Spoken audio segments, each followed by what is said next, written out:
We are back and live with episode 8, Sounds of the Spiritsong. Welcome back. Glad to have everyone back on camera. People are back from vacations and whatnot. We're all back at a full table, which is nice to see. Before we get into tonight's session, I'll just do a quick recap of our last session.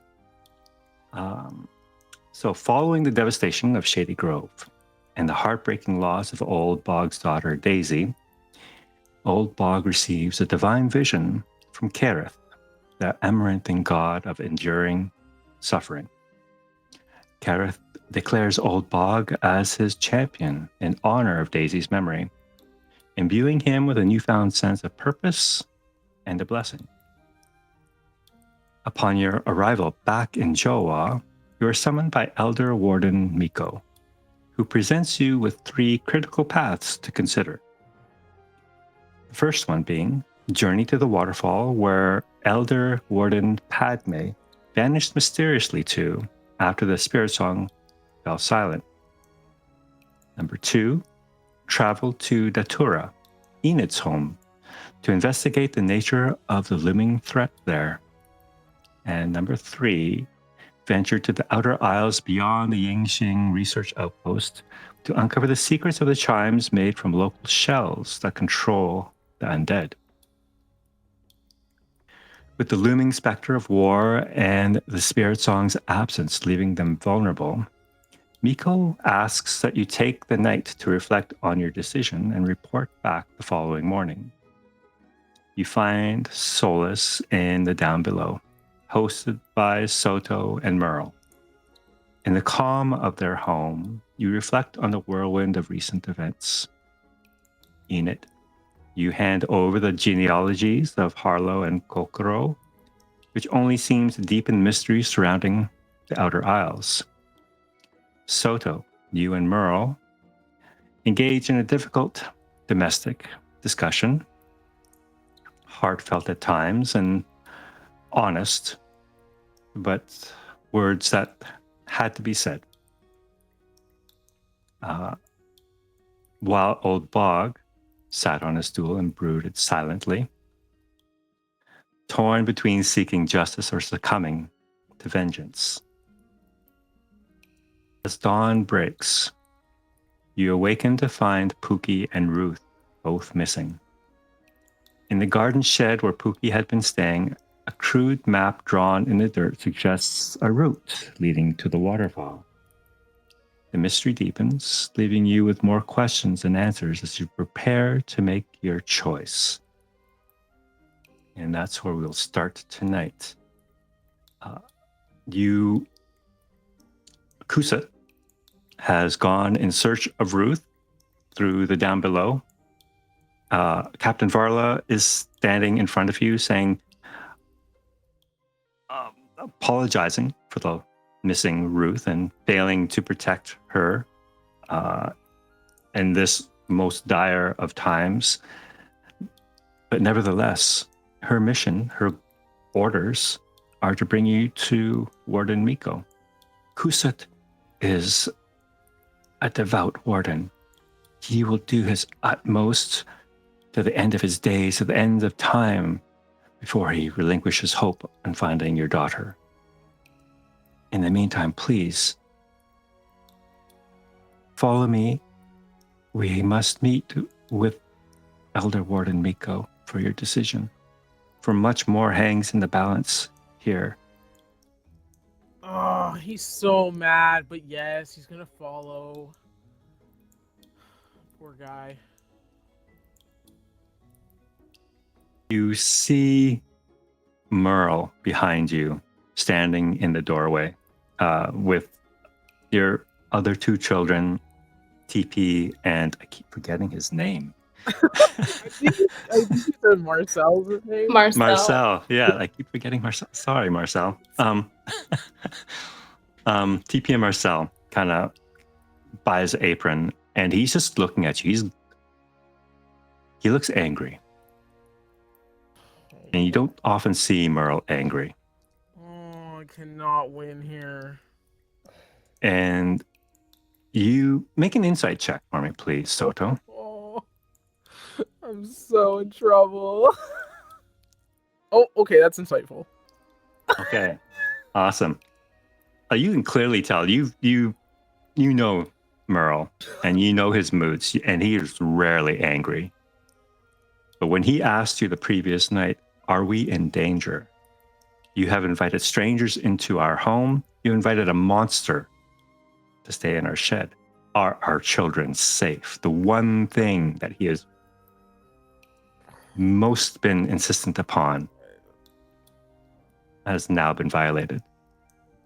And you can see the anger in his face as he takes and ushers two other children into the house and slams the door behind him. Oh no.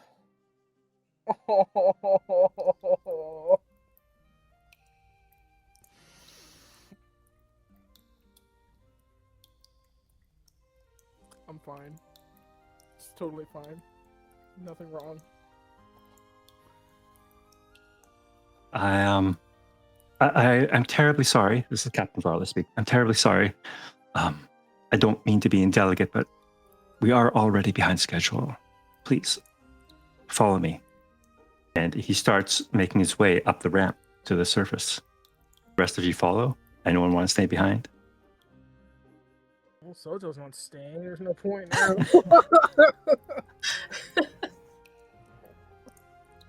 Yeah, Harlow's just gonna kind of look around at everyone, and if everyone seems like they're moving, I'm just gonna follow along. I'm just going with the flow, kind of overwhelmed with my own stuff. All right. So Captain Varla leads you back to the surface, to the tangle. However, you notice upon arriving at the tangle, she doesn't lead you to the lift that would take you to the library of the Hole in the Bowl where you earlier met Miko. Instead, she seems to lead you towards the base of the Joa tree. A place that none of you likely have ever been. The way seems quite strange and is heavily guarded by many wardens. And as you approach the base, you see before you a small kind of cavity at the base, again flanked by a contingent of wardens. And you're escorted down through this hole, barely large enough to fit the largest of you. And you find yourself going below ground again. Not very long, maybe 50, 60 feet. You've traveled through this underground passage. And you emerge into this room here. It is a cavern kind of carved beneath the base of the Joa ever tree. In its center is what looks to be a table or an altar of some kind, covered in roots and twigs that kind of wrap around it. You see standing behind it a number of individuals. You see Elder Miko, obviously, but the rest and one of you recognizes Professor Zuko and obviously Kokoro. You recognize your parents are standing there to one side. What are you doing to us? How could you? Soto, can you please describe to us who else we see standing up there? Yeah. One sec. I need my Google Doc. Oh my god, I'm fucking right now. Okay, so you're gonna see a very respectable looking ranger that is clearly with the wardens.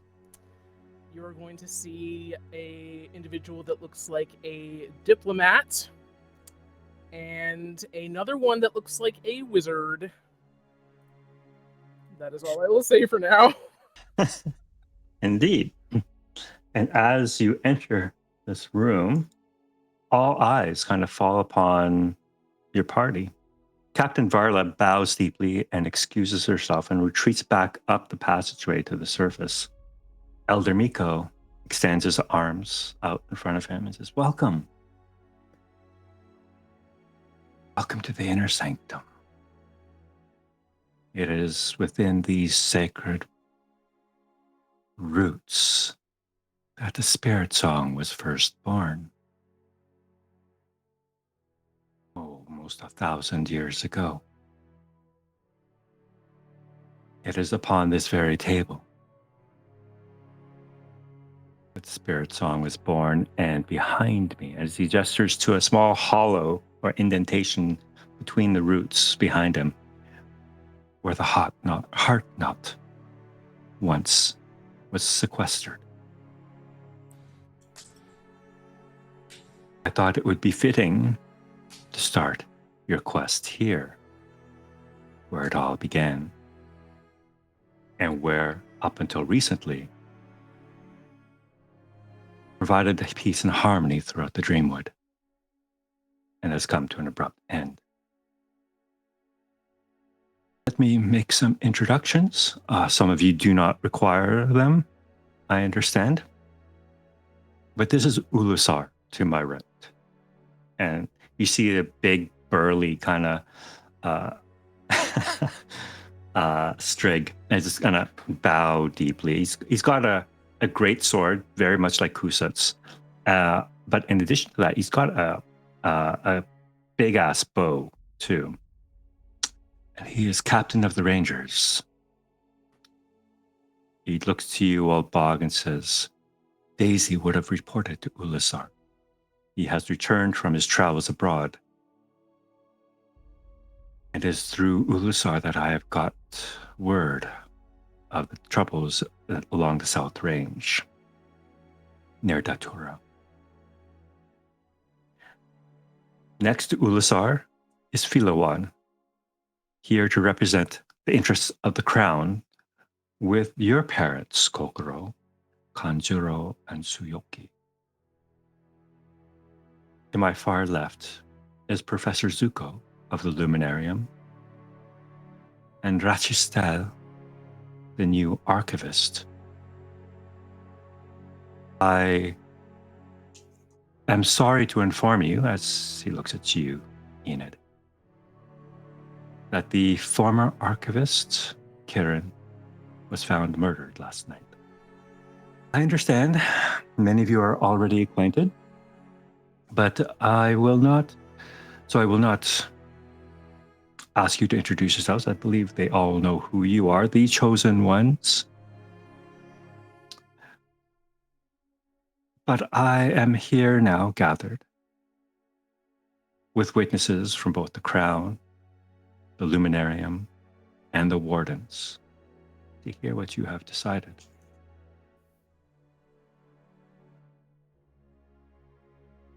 If birds could sweat. So just not making eye contact with anybody in this room. You see the large, muscular Strig step forward. Soto. When I heard that you were involved in this matter, I informed your siblings, your brother and your sister, and that is why we stand here before you today, to witness and support your decision. Soto's gonna glare back and say, oh, now suddenly after all these years you all care. Interesting. Ilawan steps forward. Soto, those were years ago. We have rarely spoken in that time. Let bygones be bygones. We have much more urgent matters at hand. And in this quest and in these matters in this dire time, we are all united. You're all just fakes, liars, the lot of you. The only one that cared was Delilah, and she's dead. Why should I listen to anything that either of you had to say? See Ulusar step forward. He pulls out his great sword and takes a step towards you and says, You shall not take our sister's name in vain. Bog steps towards Olisar and holds out his quarterstaff. Elder Miko holds up his hands. Now, cool tempers here, please. We are all on the same side in this matter. What conflict you may have experienced in your past amongst your family members is not relevant, quite frankly. You must learn to work together. In the absence of the spirit song, that may become a little more challenging, but necessary nonetheless. Soto's gonna kind of taunt Ulusar one more time and just say, "So then, big brother, why am I the chosen one instead of you? You're the oldest." He Bog's, kind of Bog's head whips towards Soto. What did he just say? You see Ulusar just kind of stab this floor of this place violently with his sword and says, "That's my younger brother. I will never understand." Soto just got kind of smirk like, "Gotcha." Kokoro, you notice that your parents have never stopped staring at you from the moment you arrived. And your father, Kanjuro, steps forward and says, Kokoro. We had such great plans for you. But to see you involved in this, perhaps this is a sign. Perhaps you should use this as an opportunity to redeem yourself, to redeem our family honor. Don't waste and squander this opportunity like you have done with everything else in your life. Why are you even here? We are here to represent the interests of the crown. What does the crown care about any of this? The crown is the one who governs this, the Dreamwood, the Joa. We certainly do not want war to break out. Or can you not even see that? Have you learned nothing? Apparently I have. And then he turns to Elder Miko and says, are you certain that these are in fact the chosen ones? Perhaps Kokoro is not up to the task. We cannot afford failure. I'm gonna I'm step up beside Kokoro and just I'm like fuming, cross dude. my arms and give them a really stink eye look, like I get what's happening to you right now, and I want to just kind of be mad with you and stare them down. But it's your moment. Appreciate that. Your Hoojesty. Is there really nobody else from the crown that could have been down here? I agree. There's no one else from the crown that I trust. You think my father is trustworthy? He is your father. Fortunately. Why would he not have your best interest at heart? He's never had my best interest at heart. It's always been what he wants, what's great for the family, what's best for your honor. Andrew just steps forward. You ungrateful little shit.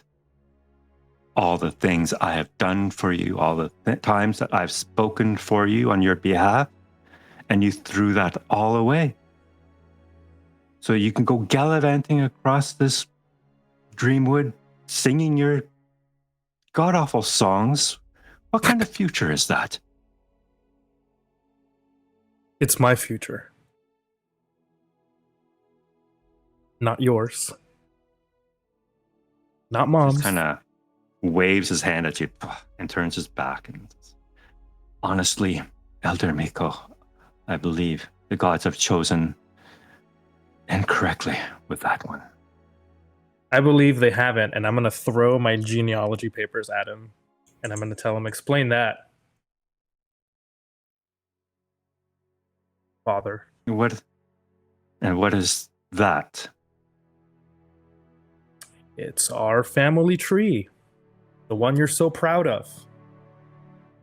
The one that you want me to bring honor to. See who's at the root of that. He looks at the book lying on the ground.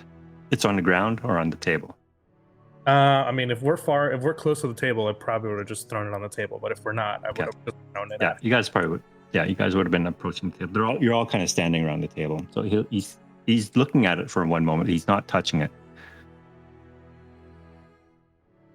He looks up at Elder Miko.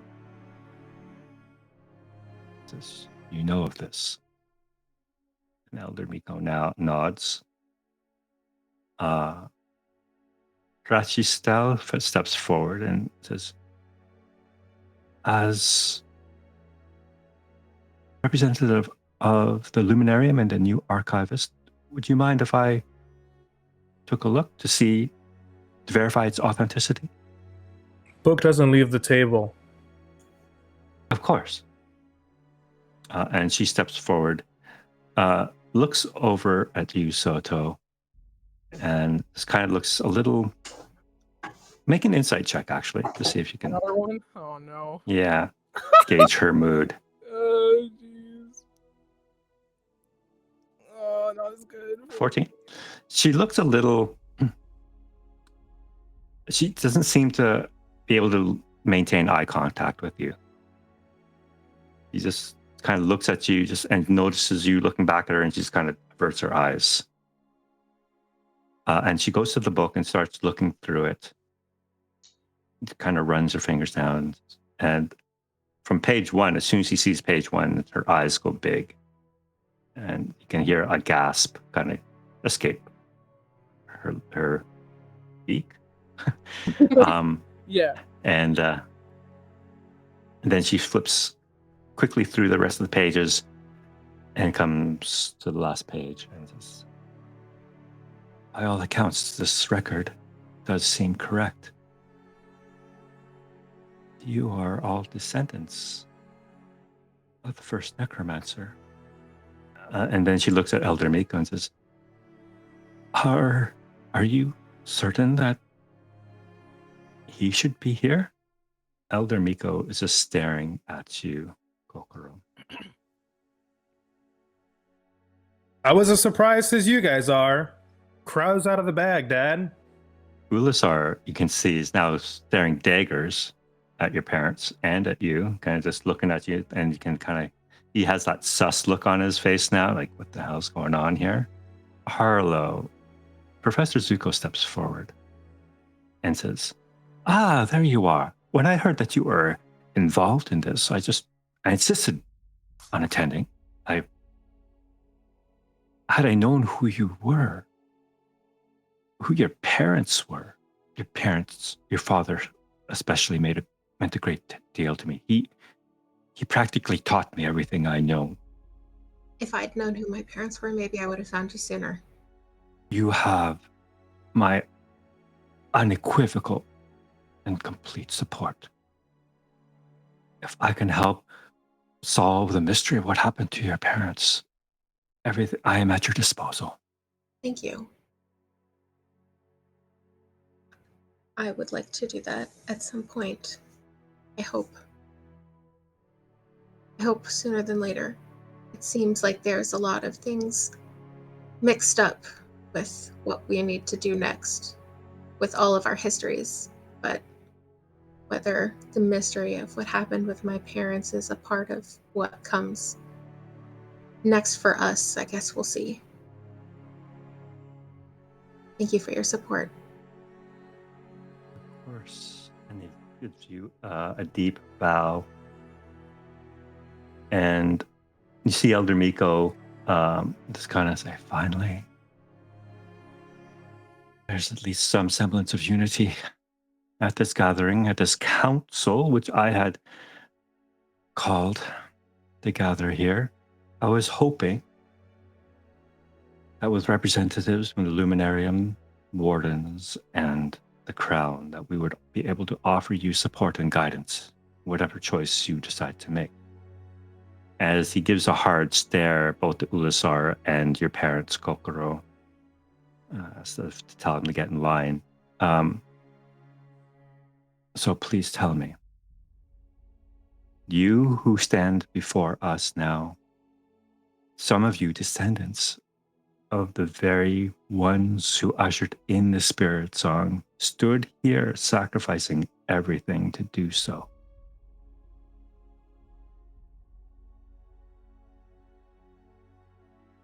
What is your decision? How do you wish to proceed?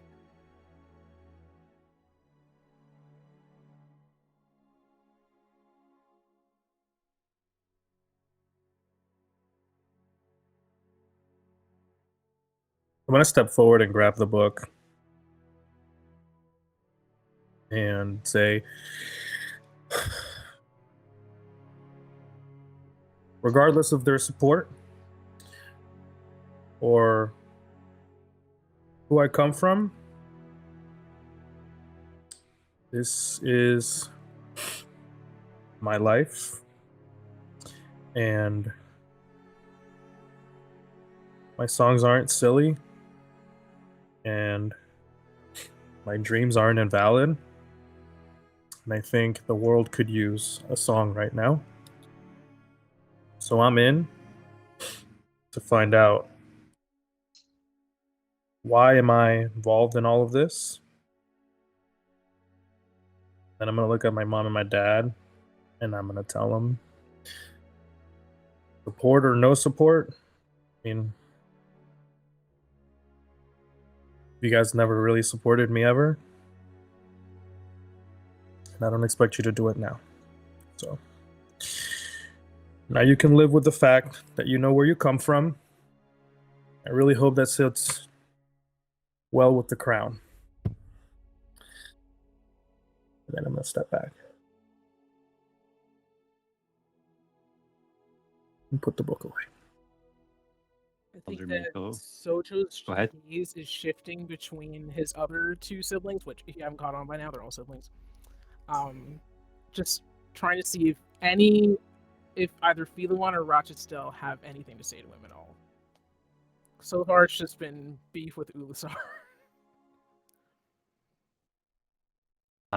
Rachel seems, of all the people here, the most unsure. She was apparently just promoted to be head archivist this morning. Kind of ushered in here, told by her brother that you are being here. So she's kind of just still trying to get her bearings as to what the hell's going on. Philuan, the diplomat, he's good at his job.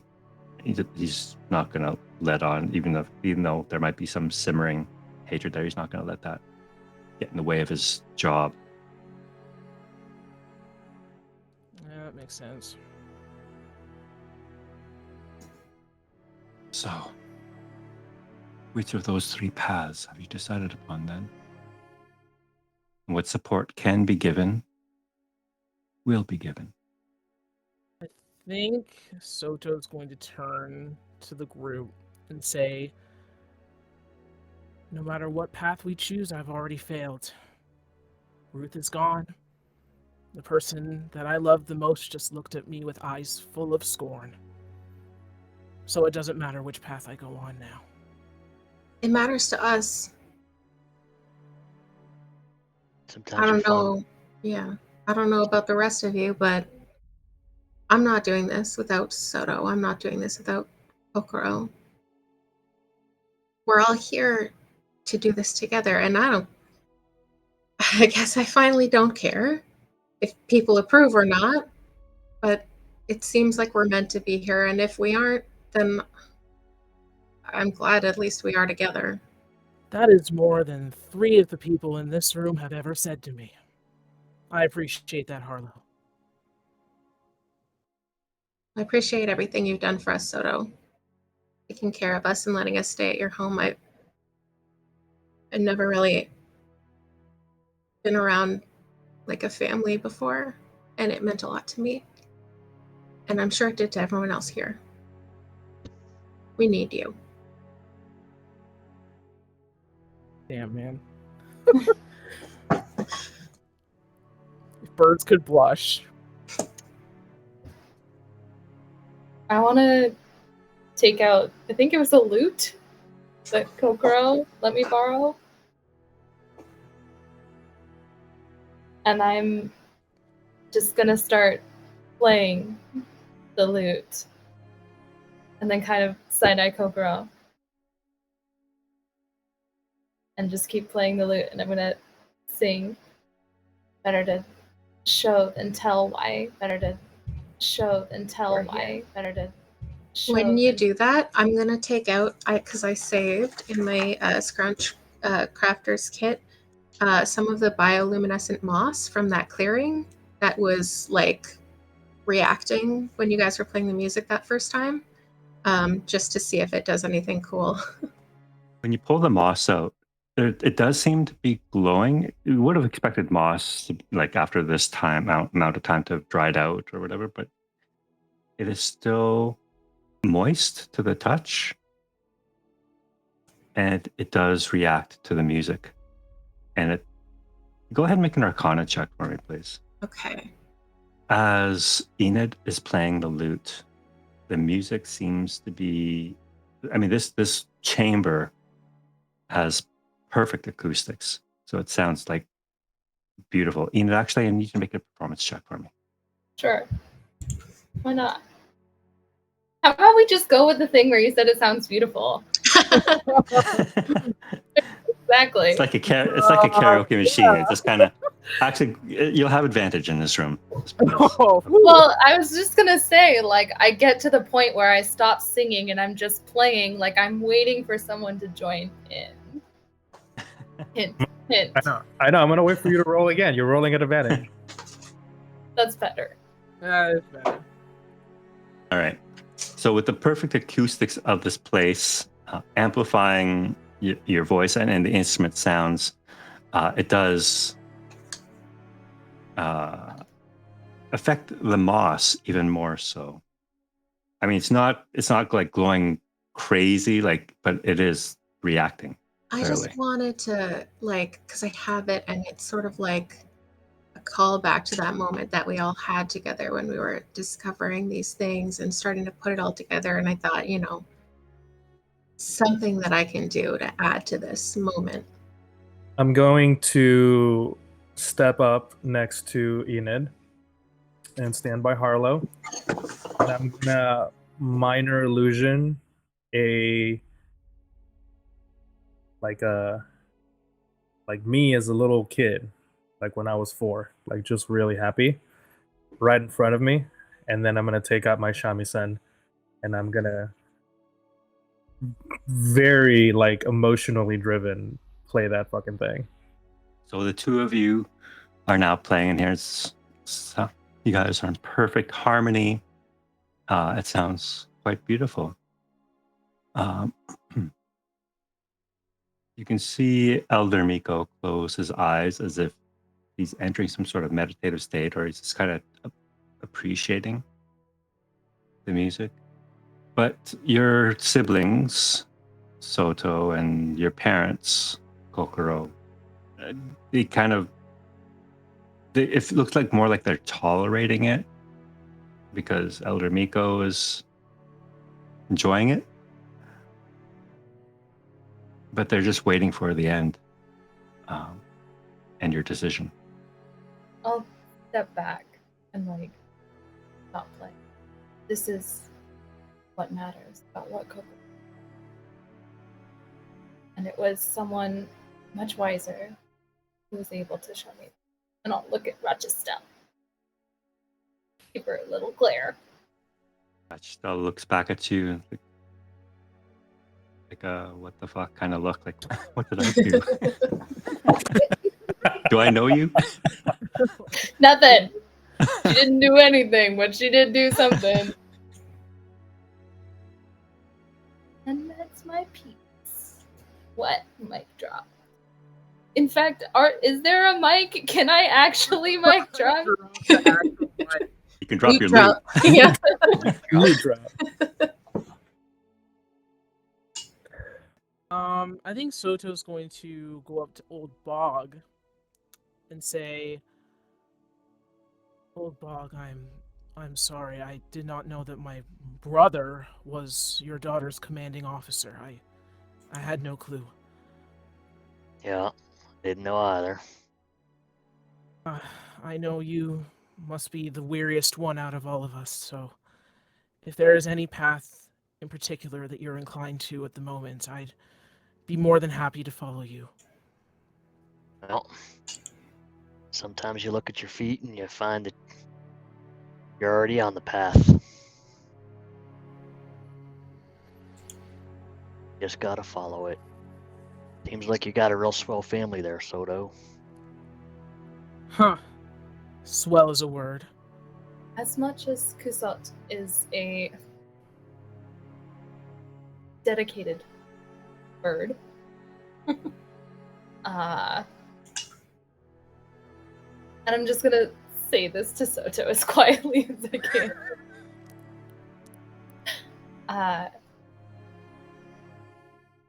He left his armor and his sword.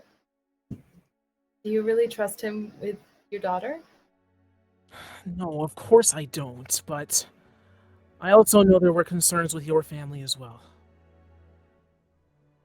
It seems less pressing, if I can say that.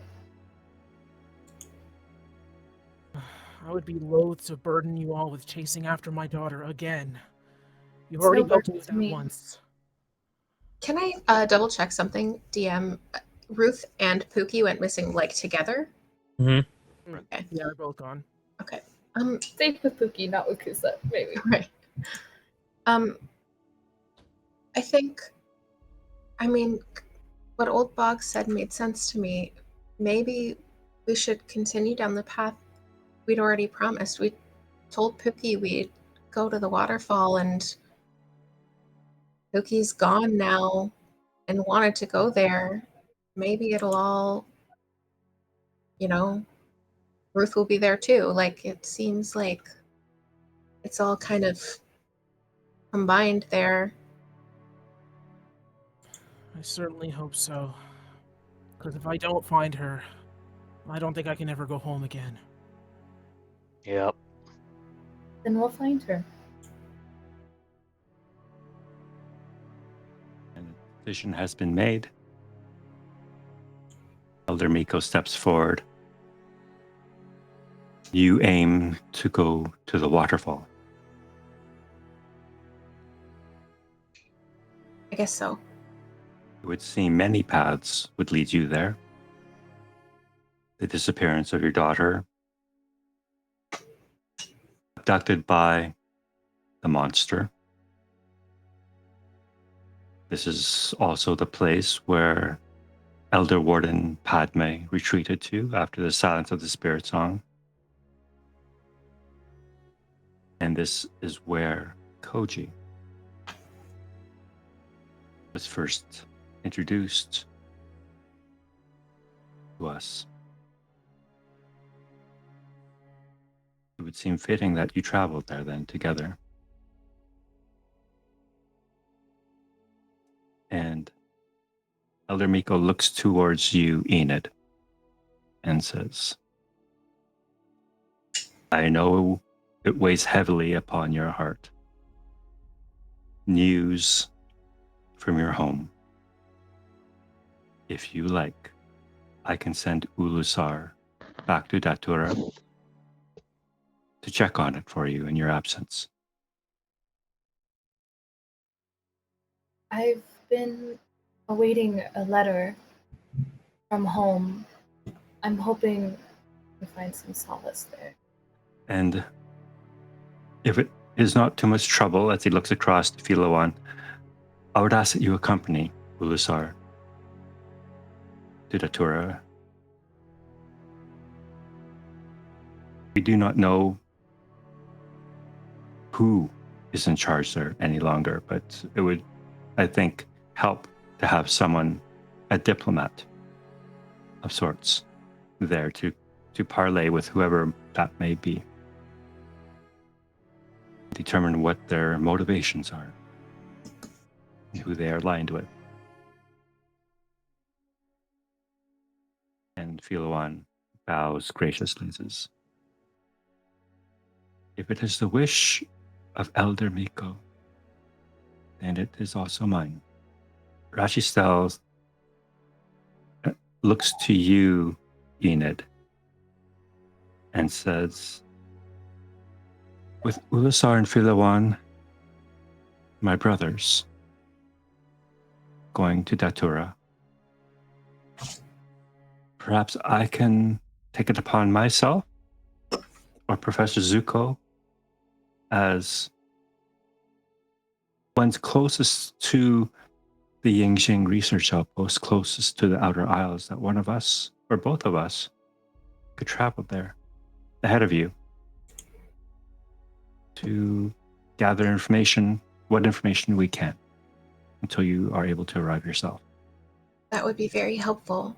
And I would ask if you could maybe, I don't know, if you could speak with Professor Cobras or try to look into it subtly. I'm not sure, but I'm going to try to tell them about what happened with Edvin and the like odd memory stuff. I think there's more going on there than I ever realized before. But I know that he knows more than he ever told me, and then he was sent away. So that could be a lead as well. Professor Zuko speaks up. I know Professor Cobras, well, not well, but we've crossed paths. I'll have a word with him.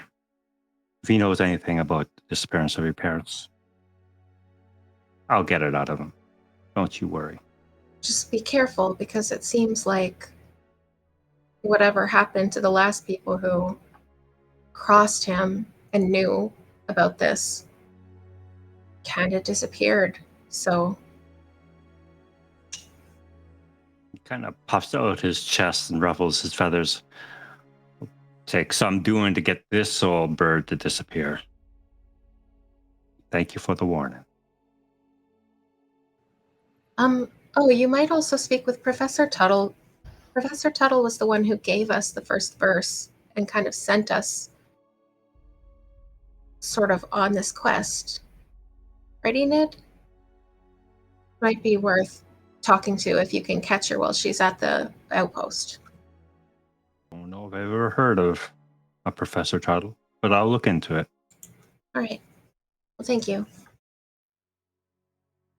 All right. So, Elder Miko then says, well, it would seem as though our council has come to a decision then, and now it is only action that we must take.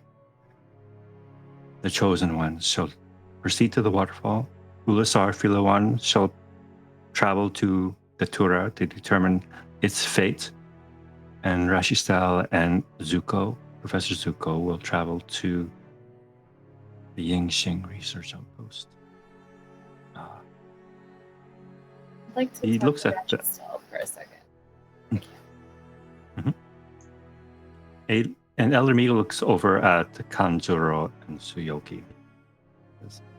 And you, Kanjuro, Suyoki, how do you feel you might be able to assist in this endeavor? I snap one of my strings. Kanjuro says, this is folly. You have fools running fools' errands in all directions. Nothing will come of this. Doesn't seem very supportive coming from the crown, Dad. While you play your strings and make your travels, we'll do the prudent thing and ready our armies for the coming war.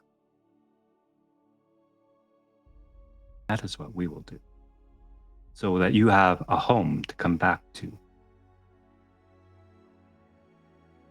I don't think I've ever had that. I'll just turn around, walk away. All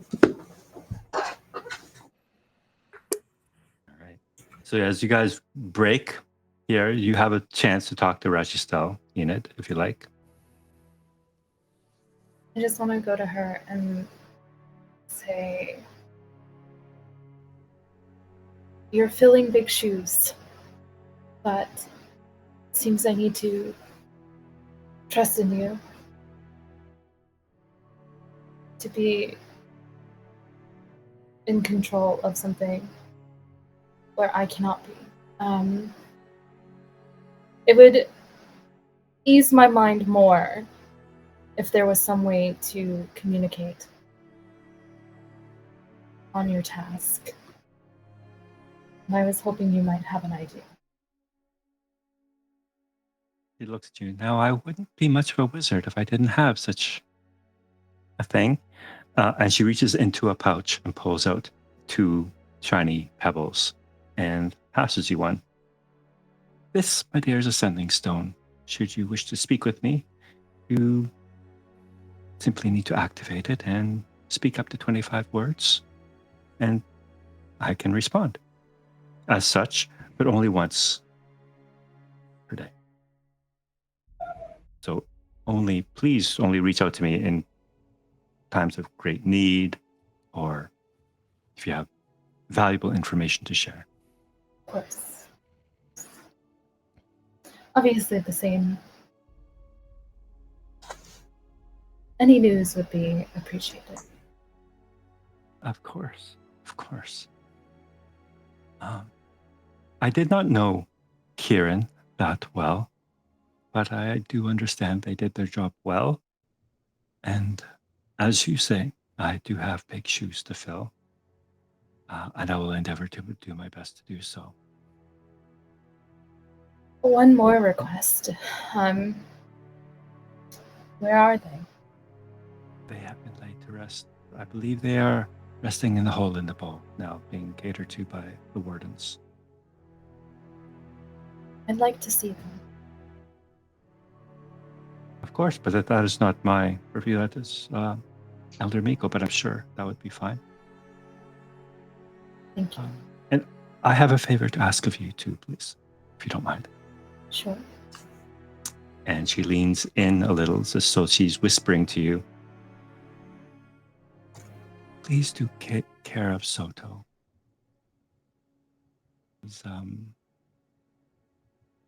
He can be a little hot-headed sometimes. Caused a little bit of a rift in our family, but believe it or not, we always have had the best intentions for him. And I would hope that we all survive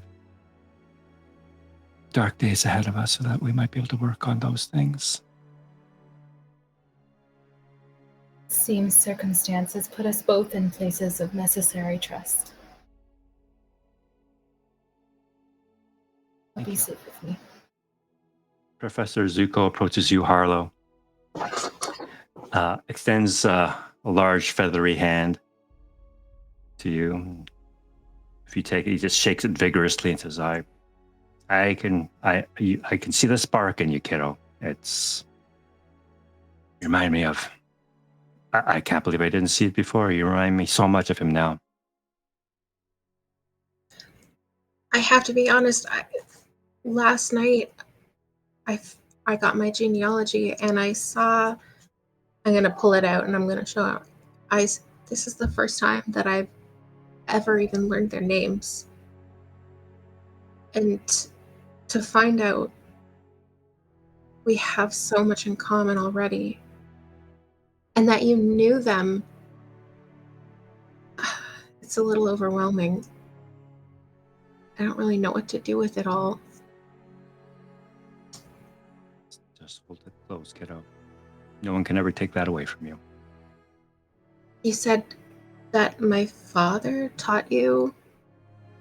You were like his apprentice or something?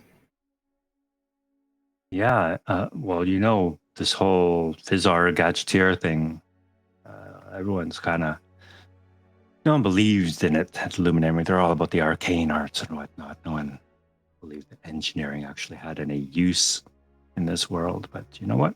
Your father, he was brilliant. He was brilliant. He could do things with his machines and his gadgets that I don't think any wizard could ever do in the wildest dreams. He made the impossible real. And when I saw that, I just knew I had to learn from this man. It's kind of how I felt when I came into the workshop. Does this look like his handwriting here? And I'm going to show him, like, on the genealogy where he wrote, like, where I think he wrote, like, my dragonfly and all that stuff. He takes out a pair of spectacles, puts it on his nose, and kind of peers at this like tiny text that you point out to him and says, "Now ain't that interesting? Now, how did his writing end up in a book of genealogy?" I don't know. I hope to find out. We got And it from Kieran, I think. that's odd. That's odd. Only the genealogist or the archivist would be able to write or scribe in this book. How would your father have written anything in there? Who was the archivist when this was made? Maybe they knew each other? If this genealogy was just pulled together while you were, it would have been Kieran. There's something ain't right about that. I was just thinking to myself it was a really good copy or something, but that changes things. You keep your head on a swivel there, young'un. It's the last archivist showing up dead. Times the way they are. Don't always trust what you see. Okay. Thank you for your help and everything. Anything, anytime. Okay. I'm gonna go back over and stand near Enid. Can Old Bog approach Ulasar? Mhm. I'll shuffle my feet up to him and not necessarily make eye contact with him, but say, "You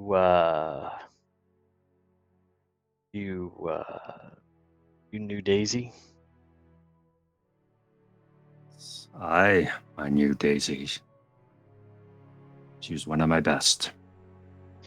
She was. You're saying she was. Saying she was a good warden. One of the best. One of my best rangers. I'm truly sorry for your loss. Bottle. Lift his head up, lift his chin up, make eye contact with him, give him a little half nod, and turn and walk away.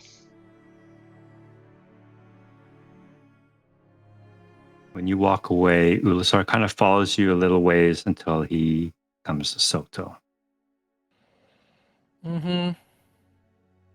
And I mean, you're all straight out, so you're not that tall, but No. Ulasar He's still definitely- stands like a good head and shoulders above you. Yeah. And he's about twice as wide as you two, and it's muscle and bulk that he has. And he walks up to you, and he's trying to be as imposing as he can be with his size and his gait, and looks down at you and says, Soto. Yes. You're not gonna up and run on us now again, are you? When things get tough, things don't go your way. No, I don't intend to this time. If you can put aside your animosities, then I will mine. I have no animosity. I just don't know if you're up for it. And that's just what I want to make sure. It's not just that little girl's life on the line here.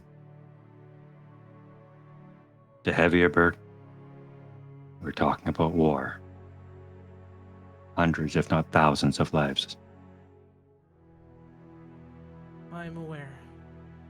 Please, all I can ask of you is to help my friends. I'll do my job. Don't you be running away again this time, though. I will not. And even though it is not the god I subscribe to, Ardea protect you, brother. Altus protect you. And he walks past you. Philoan just kind of walks by you, gives you a nod, doesn't really say much else, and continues on. Rashastel, when she walks by you, she just reaches out, gives your arm a squeeze as she walks by. Elder Miko looks at the rest of you and says,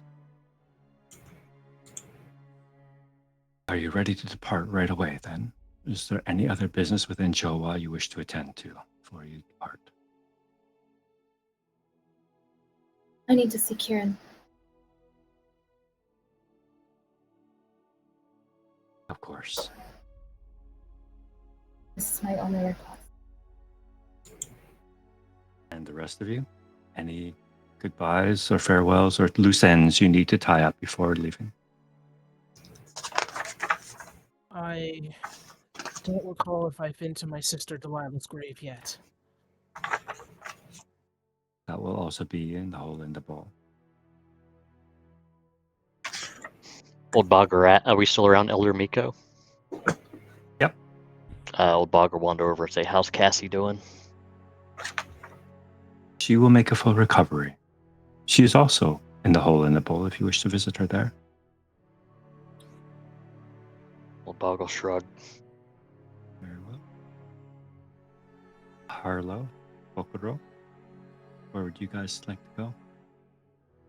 I'm gonna go with Enid because I wanted to check in with her about how she was after hearing Kieran had passed anyway, and so seems like a good. If Old Bog goes to see Cassie, I'll probably go with him. But if he doesn't, then I'll probably. I need to get a new string for my shot. Rage broke. Right. So is Old Bog going up to the hole in the bowl? No. No? Nope. Going back to Copper Vat? I need a drink. Yeah. If you guys are going to the Copper Vat, pick up my mail. Yeah, I've got some mail there. we could meet at the Copper Vat after we go see Kieran. If we Okay. need to split up and do random errands and stuff. Yeah, it's a great idea. Okay, cool. Going to the hole in the bowl are 3 of us. Enid, Harlow, and Soto. Soto, Delilah,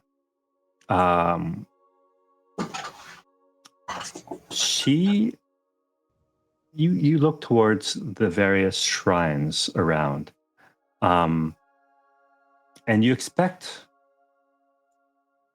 her to be remembered at Ardia's shrine. So Yeah. you go there first, but she's not there. That's interesting. Is there anyone around that I could ask hello? I'm looking for my sister's grave. Yeah, there are a number of wardens around, a number of priests. Yep, not a problem. So you find one and you ask for your sister, Delilah. Oh, yes, she was the one that was murdered defending the heart. Yes, you can find her here.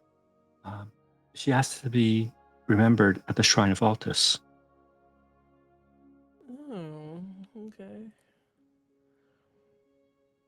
Okay, so that'll just give him a little joy in his heart for some reason, but yeah, he'll go over to where is it just a stone or I'm trying Yeah. to picture it. So the way they remember people here, Mhm. they don't have grave markers or anything like that. It's more like This is all within a huge hole, a cavernous hole within the Jowa Iver tree.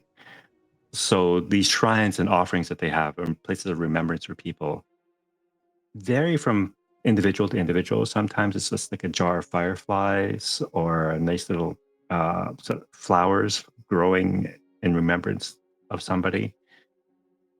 For your sister, it is a combination of two things, three things actually, sorry.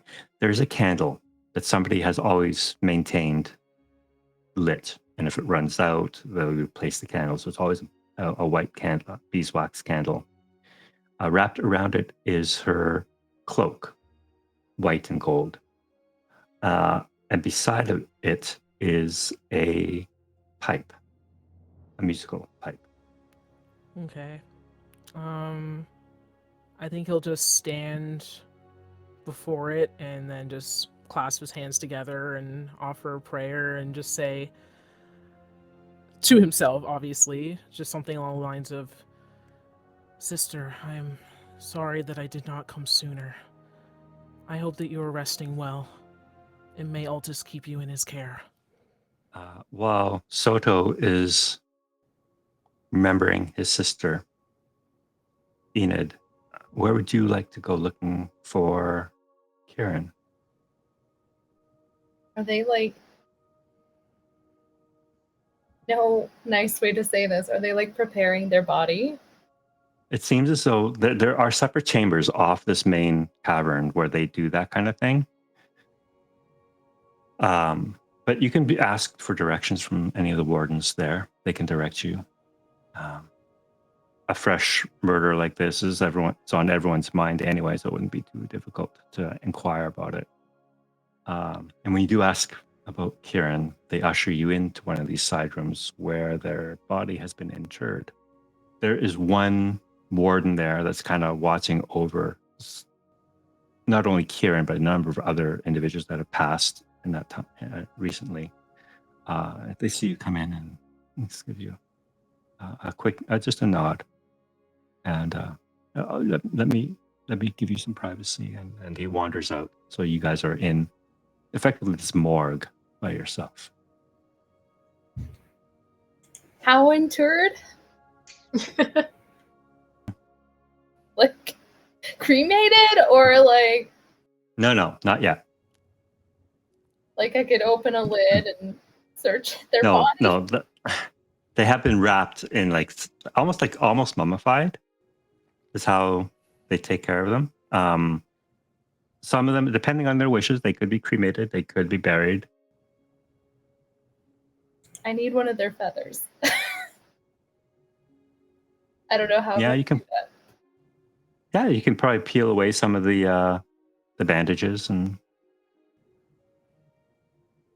whatever's swaddling them.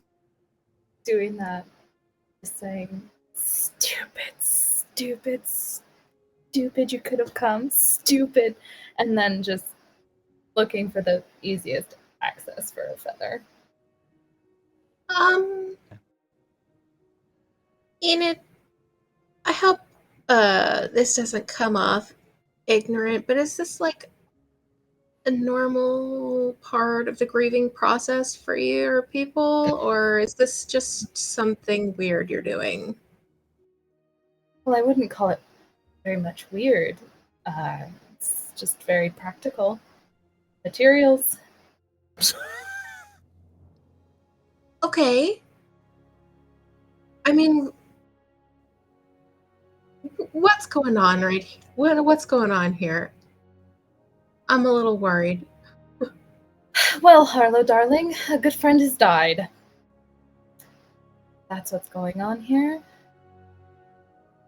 Now, I'll stuff the feather in a pocket. Do they have any trinkets on them? Basically, No, anything grave robbing. anything that might have been on them. Anything that might have been on them has been taken off them. So it's just their body. Are you looking for anything in particular, Enid? Just personal items, something that meant something. What for? You know, I'm not quite sure, but in these kinds of things, just seemed like the thing to do. Okay. I'm gonna look around the sort of the space and see if there's like, I don't know, any decorative containers or anything that might have like stuff of Kieran's been put in, like that wasn't like, I don't know, anything that was on the body or anything that was with them when they died. I don't know. You make an investigation check for me, please. Okay. 21. Yeah, you find a little chest not too far away. It's kind of with the label Kieran on it. Hey, Enid, there seems to be something over here. Do you want to look through? In a minute, darling. Okay. It's got Kieran's name, so if you're looking for anything important of theirs, it might be in here. And I'm going to just kind of back over to the door and let you do whatever it is you're doing. I'm just gonna sit next to Kieran after I like rewrap. I know I told you that I would look for you in the stars. This isn't how I meant it. Then I'll get up and look rifle through the box. I'll also say with that 21, Harlow, because this is like a morgue and they are treating these bodies, they're not doing full on autopsies or whatever. This is a place to like to bury or to inter their bodies. But you do see notes associated with each of them as to how they would like to be taken care of as they pass into the next life. And that's with the chest. Okay. I'm going to, does it seem like from what I can see, just from my quick glance at it or my quick like skim, that nothing glaringly wrong is being done here compared to what Kieran wanted? You take a quick glance at it. It's all pretty standard stuff. But there's one note in there that kind of sticks out saying, indications that the subject has been poisoned. Attempted to remedy the poison unsuccessfully. I was just gonna ask that. Can you just like bloody spots or just like indication of how? That would be a good indication. I'm going to, when Enid gets up from like over there and talking to Kieran and having your moment, then I'm going to pass it to you when it seems like you're ready to go over to the box. I think you should take a look at this. It might not be a surprise, but... No, I'll read it. Just call them stupid a few more times and then rifle through the box. The box itself is maybe a foot in each dimension. And as you open it, you see a number of sundry things in there. You see some pieces of parchment, an ink pot, a quill, things that were important to Kieran, clearly. But you also see a tiny little cage, a mouse. Like in a box? Like a live mouse? They're A just live like mouse. suffocating this mouse in a cage? I'm gonna take out the mouse. Let it scamper up. Okay. Anything that would be like a focus? I'm going to backtrack a little bit. As soon as you release the mouse and you hold out your arm for it to scamper up your arm, where are you, Harlow, when she opens this box or opens the cage to the mouse? I'm backed up a little bit just to give Enid a little bit of space. So I guess I'm on the other side of where the body was. Not too far, maybe halfway back to the door. Okay. So the mouse, instead of running up your arm, Enid, takes a flying leap off the table towards Harlow. Kind of lands a little hard on the floor, but just gets its bearings again, starts scampering up your leg. Does it seem okay? It's running up my leg. Does it seem like, is it like biting me, or does it seem friendly? Can I tell? It's not biting you. It's just Okay. trying to crawl up your leg. I'm gonna try to like reach down and kind of like scoop it so it doesn't like, I don't know, go flying or something. Will it let me, or is it just kind of going crazy? Can you make a perception check for me, please? Sure. As this thing crawls up your leg, you notice something odd. You notice its eyes look like small gemstones. They're green. Can I, holding the mouse? Okay, I can get it in my hands, right? I can pick it up, like, okay. Mhm.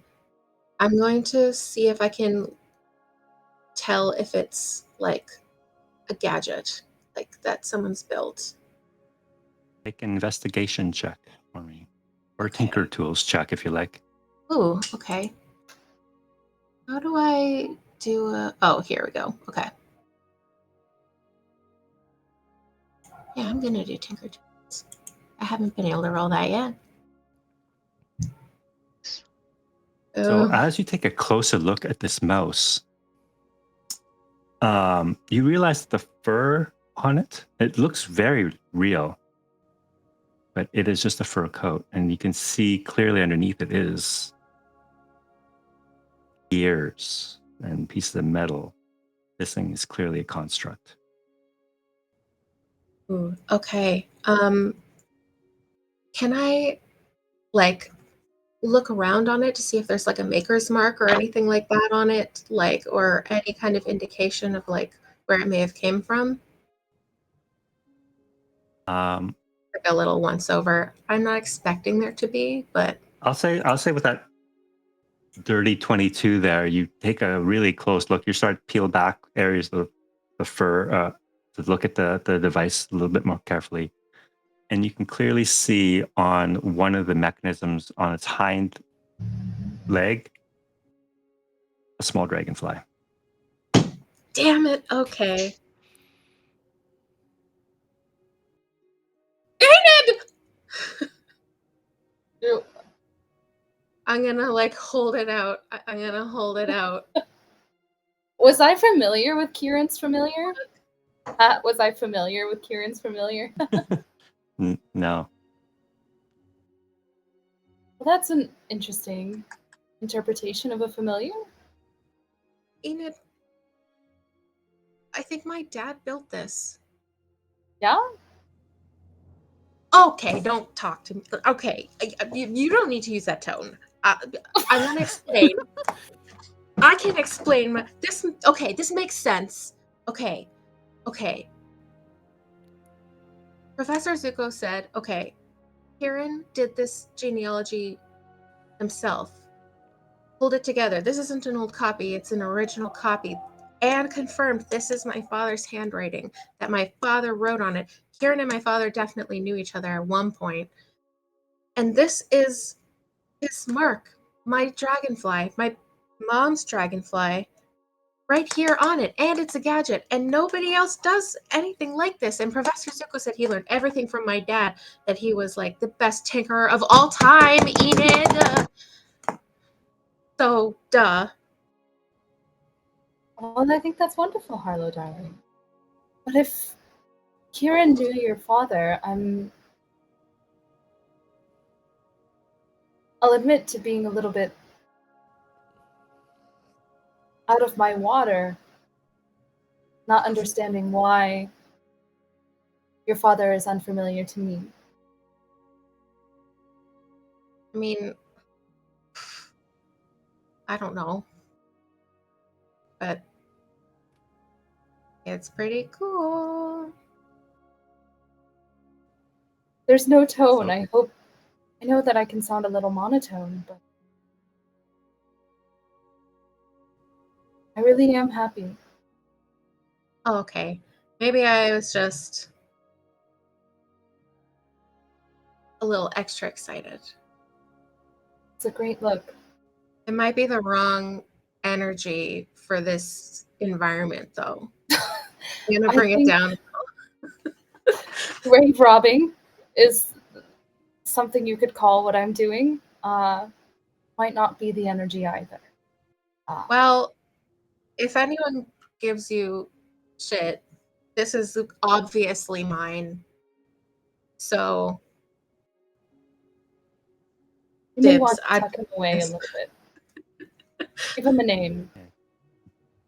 So Enid, the rest of the contents of this box are pretty mundane. You just have that parchment, ink pot, and quill. So nothing that would be like a focus. Nothing that strikes you as a focus in there, no. Okay. I'm gonna bring the mouse back over to you and like kind of hold it out and see if it like will crawl up on your arm. Because I'm, only care about one thing at this point, but also I want you to be involved and happy. I'm gonna see if the mouse will crawl on your arm or something and just try to like share. I will not leave you, Harlow. Ooh, weird. Oh, that's... I'm just gonna like stand there holding it and let you do your thing. Just gonna be like, wow. Look at it. Would I know? Like, Kieran probably lived at the Luminarium, yeah? Mhm. Well, I'm gonna roll up the parchment. Maybe take the quill Okay. and the ink. I'm You looting, take I it might as all? well just loot, you know? All right. I Take don't it know all. what's gonna be helpful. Just things that You help hear, me feel connected to them. you hear the door open again, and the mortician warden walks in. Can you make a sleight of hand check, Enid? This is not gonna be great. I was just gonna. It's pretty good, actually. All right, so you manage to run. close the lid of the box quickly enough that he doesn't notice that you were rummaging through it. And he says, "Oh, yes. Have you finished your visit? I need to take care of our friends here now." Yes.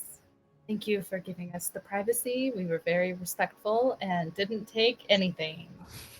Of course, of course. And you can see him shuffling towards some of these poor interred people here and fixing the bandages. He notices the little gap in the bandage. We're wrapping up Kieran's. Oh, that's funny. I thought I was more careful with this one. And tucks it back together. Yeah, Harlow and I are gone. Go. Harlow, go. I have the mouse like behind my back and I'm just like shifting it out of the room. All right. So I'm going to switch back to the copper vat then, where we find old Bog and Kokoro. However, old Bog, you have your normal seat is occupied. Yeah. By a chubby Maypok. Yeah. By Meatball. Let's go. You see Winnie behind the counter. Kind of looks surprised when you walk in. Just, oh, Bog, I didn't expect to see you back here. Well, first thing And Bug she- does is walk up to Meatball and snap his fingers and get off my stool. He looks at you and says, oh yeah, oh sure. He grabs his mug of mulled wine and dusts off the stool seat for you as he moves and just kind of sits one seat over. Bog just hangs his head. What's Winnie saying again? How are you doing, old Bog? I heard about Daisy. Poor girl. So sorry about the news. Yeah, How are you holding up? I'm hanging in, Winnie. Hanging in. She passes you a mug of mulled wine, gently pats you on the hand, back of the hand. Says, are you home again? Where you should be. Maybe not for long. How's Meatball doing? He's no old Bog, but he's been keeping your seat warm at least. How are You you know, doing, darling? How's business? Honest. And she kind of whispers to you because she doesn't want anyone else to hear it. I'm running on fumes here. Oh, Bog, I don't think I can last a week. He says, she looks over at the pot and says, looks over her shoulder at the pot and says, that's the last of it. And it's already half done. Well, hang in there, Win. We'll be all right. We'll figure it out. It's not. You have bigger fish to fry, old Bog. I mean, with the loss of Shady Grove and your daughter, I mean, no, this is nothing. Don't worry about me. This world's turned upside down, and I gotta be part of flipping it around. And when I do, things will get back to normal. If you're on the job, old Bog, I have no doubts. But you're not going to be gone too long, are you? Because Meatball's really been bugging me for free drinks, and I can't keep saying no to him forever. You know, I mean, he is working here. Yeah. Well, hey, Meatball, stay off the juice when you're working. He's like in the middle of drinking his cup. He puts it down. Hey, but you're back. You're back. I ain't working no more. Just a pit stop, bud. Sip a little bit, but then I'm on my way. You're back on the job. All right. And he just throws back the mulled wine and just looks over at Winnie's. I've been working here now for a few days, you know, haven't been paid. And I'm okay with that. But, I mean, you mind throwing me a free drink here and there? I mean, and just see Winnie looking at you. Just, eye roll. And she turns to you, Kokoro, and pours you a mug of mulled wine, passes it to you. On the house, she says this very pointedly, loud enough for Meatball to hear. A friend of old Bog never pays. I appreciate that, Winnie. Winnie, have we gotten any mail here at all? Mail. She looks under the counter. Haven't had mail in quite a spell. Just wondering, how's the why do you think business has been so slow? Just look around. You three are the only ones in here. Where's everybody else? Last time we were here, this place was super busy. It's the silence. Everyone's getting nervous. Staying home. And the burning of Shady Grove. Everyone's talking about war coming. I feel like they would need somewhere to get together and feel safe in a sense of unity. Why can't that be the Copper Vat? You'd think. Here I am with an empty tavern. which is maybe a good thing because I'm running a little low. And you can see Meatball's ears perk up. What? You're running low? And he kind of reaches over the counter with his mug to try and pour him some more. Himself some more. How often do you mold the wine? What's the? I mean, I don't know anything about mulled wine.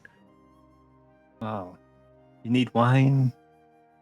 You need cloves. You need cinnamon. I haven't been able to afford any of those in the past few weeks. I've run all my stores dry. It's the last of it. Nobody has what you need. People have what I need, but I just can't afford it. Can you make me a list? I'll see what I can do. She looks a little surprised. I don't know you that well, Mr. Kokoro, but I mean, I know you're a friend of all bogs. And I don't mean to offend by saying this, but I prefer to stay on the right side of the law on these sorts of things. Oh, whoa, Winnie. You know what they say about assumptions, right? I don't. Why would you? Why would you do this for me? Friend of all bogs is a friend of mine. Let me just try. I won't do anything to sully the name of the copper vat. She looks over at you, old bog. Shrugs. Yeah. Okay. She pulls out a piece of paper and starts writing down a list of all the things that she needs. And where to get them. That's also important. Yeah, of course. There's merchants in the market not too far from here. They carry most of the stuff that I need. Now it's this particular brand of wine though that is quite hard to get sometimes, and the merchant that deals in it, he can be a bit of a prick. So, yeah, if you could get a good price out of him, I'd much appreciate that. Luckily for you, that's my field of expertise. And Prince. you'll tell me. You'll tell me how much this comes to, right? Oh, of course. I'm good for it. I'm good for it. I don't do anything for free, Winnie. Right. She finished filling out her grocery list for you, and it's not that long, but it's significant. She passes it to you kind of reluctantly, kind of slides it across the table. You're sure now? I grab it very excitedly. Yes. Oh, you're such a sweetheart. And she grabs the mug that Meatball was drinking from, fills it up with more mulled wine, passes it to you. Meatball's like, what the fuck? Is there anything else I can do for you gentlemen while you're here? I mean, I think I'm good. I gotta go shopping real quick. Old Bog, do you mind joining me? What? What do you mean? What? What do you need? What do I need? What do you need? And then I start reading off the list that she just gave me. Okay. I get it. I thought you needed something else. I'm sorry. You're good. See you, Winnie. Oh, do you know where I can get string? Musical strings? You mean like on a lute or Yeah. Yeah, I got some spare instruments in the back. The bards come through sometimes and they're short on instruments, and so I have some spares. Oh my gosh. Do you need one? Perfect. Yeah, I'll grab that when I come back. Sure. And as you're about to leave the copper vat, you see a familiar face walk in. Oh. Well, Son of a bitch, why can't I just... That's literally what I'm saying under my breath. I'm just like, fucking warm enough. You can see this Vulcan wearing this like dark gray cloak, smoking a long pipe. Can't smoke in here. When Right. you say that, she makes an extra long draw from her pipe and exhales slowly in your direction as she Meatball, grabs. You're gonna let this happen right now? I'm not working.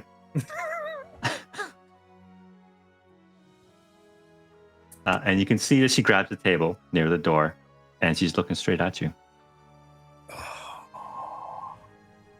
Okay. I'm gonna walk over to the table, and I'm just gonna look at Old Bog, and I'm just gonna kind of give him like a, and I'm gonna go sit down and be like, "Can we take this outside?" I was hoping to partake of the mulled wine here that I hear is so good. It is pretty good. It's about 15 gold a cup. If we want to talk, I'll go ahead and go grab you a cup of mulled wine. I'll grab myself a cup of mulled wine. We can talk. Thank you. I appreciate that. And she walks out the door to wait for you. I walk out with just one cup of wine. All right.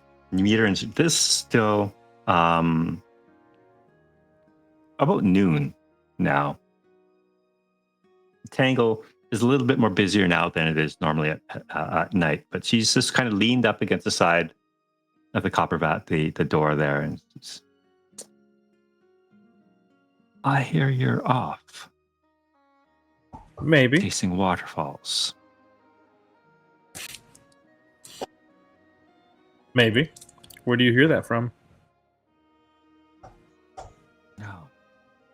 Your sponsor has eyes and ears all over this awful tree. Not a big fan of this sponsor guy or girl or whoever. Well, tell you what then. Mm-hmm. Do you remember the gift I gave you earlier? The gift from your sponsor? Yeah, I remember. Well,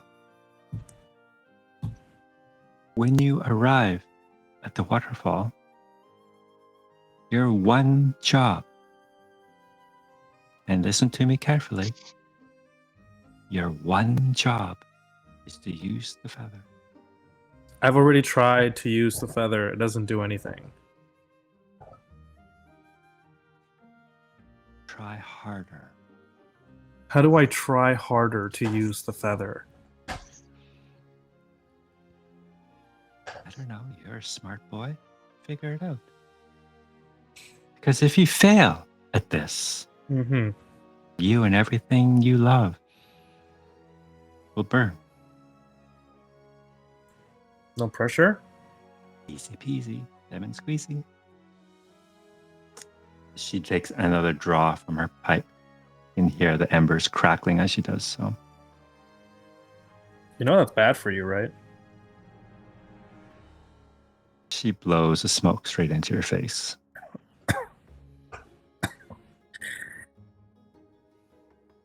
Anything else? No, I just wanted to remind you It's kind of hard to forget. you're being watched. And she picks herself up off the wall, pushes herself off the wall, and proceeds down the street. Starts to whistle to herself. I come back in the copper vat. Stool guy. Creepy fox lady's being creepy again. I don't recall. Have I told you about her? Nope. Okay. And I don't ask questions I don't want to know the answers to. Well, you're in the shit now, bud. So you're gonna need to know what the hell's going on. Can I know too? Meatball? That's Meatball. Old Bog shoots Meatball a glare and walks over to one of these private tables, sir. Poor Meatball. Meatball. Somebody needs to be sitting at that stool at all times. Right. I'll Just I'll give him my cup of mulled wine so he stays busy. And then I'll move over here with Old Bog. Okay, so long story short, really have no idea who the hell that lady is. When I was performing one night, she showed up in an alley, all creepy and suave and smoky.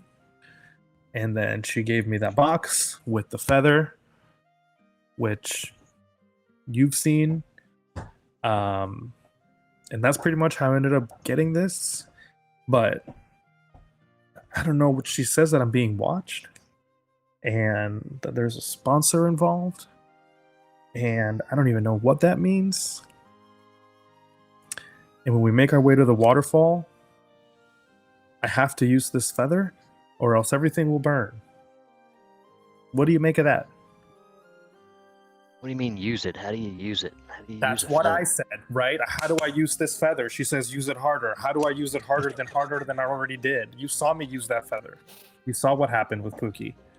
How can I use that harder? How does one feather harder? I don't know. Maybe you wiggle it. You know, you shake it.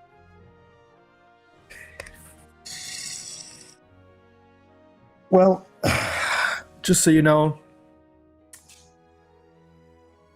something has to do with that feather when we get down there. So let's be on the lookout for eyes or something, people, something watching us, being watched. People from the tree, maybe the crown. I don't know, man. You saw my parents. Yep. Sorry, they're so terrible. Yeah, they're fucking awful. Yeah. That's a deep hole. Okay. I have to... Actually, do you want to come shopping with me? Sure. Let's go. I'm going to say Enid, Harlow, and Soto make their way to the Copper Bat to meet you guys before you go on your shopping trip. Oh my god, again, I just want to go shopping. Is this a revolving door? So you guys have all gathered, and you can see Winnie passing out the free mulled wine, and you just see Meatball salivating at all of it. Soto will slide his over to Meatball. What's up, guys? I'm just standing there. I'm like, I don't want to mess with the mood because we've just had a very somber, everyone visiting the graves of their families. But I've got my hands kind of like this. I'm just kind of like, You seem how a little much? angry. Harlow? Everything's fine. Everything's normal. Yeah, you totally look normal, like everything's fine and not antsy or shaky or anything at all. What do you have in your hands? The coolest thing ever. Show me. I'm gonna open it and kind of at you, so that the mouse has to land on you and run across and jump back to me. I am aggressively startled. What is this? It's a gadget. It's a gadget that my dad made. I think. It's not real. It's not a gerbine. It's not a person thing. No, it's not alive. It looks alive. It feels alive. Yes, I think that's the goal, right? That's the goal. But look, and I'm gonna carefully show you. I'm gonna show you the little gemstone eyes and the little dragonfly mark and how you can see its cogs inside. We found this with Kieran, but my dad made it, I think. Your dad? My dad. How do you know it's from your dad? Well, everything Professor Zuko said about what my dad made and who he was and what he did, and he's connected to Kieran. There's other places where they overlapped with the genealogies and stuff. Oh, I didn't tell you about the genealogy. My dad's handwriting is on my genealogy. He wrote a bunch of notes on there, and I showed it to Professor Zuko, and he confirmed that this is his handwriting because my dad trained Professor Zuko, so they know each other. And then if you look, the dragonfly mark is on the mouse, and I'm going to kind of flip him over very gently and just kind of pat him on the head so he doesn't wiggle his legs too much so you can see it.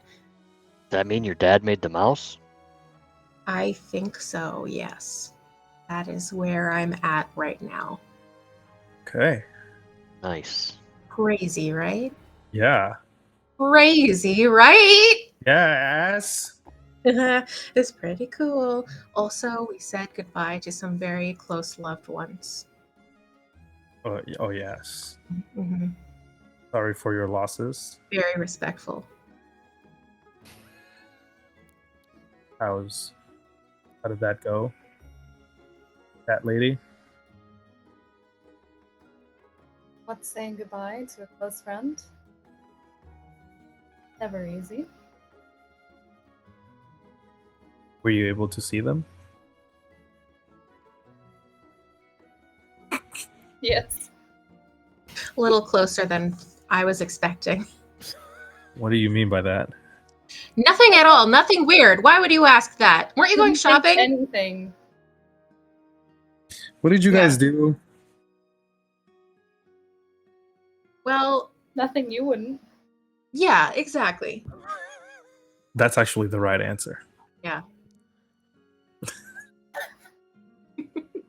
Teamwork. I'm going to do a little dance in a circle and come back to normal. So you said you were So were you just- shopping, yeah. yeah, you were going out? Yes, I'm going out. I'm going shopping. I need to get some stuff. Does anybody need anything? I kind of want to send a message about this mouse thing to Professor Zuko before we go. Maybe I'll go to the market and just find like a postal thing or something. You hear Winnie speak up and say, if you want to send a message, you can use this place. I mean, everyone seems to be using my place as a post office these days. Well, it was just me. Nope. Weird Thanks, question. Winnie. How far up is the Luminarium? Hundreds of feet up. Hundreds. Okay. I talk to Harlow. Say, well, I need to go. You'd like to see Professor Zuko. Okay, yeah, I'll go with you. Undercover super quick mission so we can still save Ruth. If you give me 20 minutes, I can make us both disguises. Sure. Yes. Okay, I'm gonna do that with my Fizzcraft kit. Okay. So what you guys you're crafting, doing some cosplay in Copper Vat. What are the rest of you guys doing? I know Kokoro, you want to go shopping. I was gonna drag Old Bog with me. Yep. I agreed to go. I guess Soto would just ask to tag along with the two of you because right now he doesn't really want to sit with the Sots. So, You got yeah. Meatball.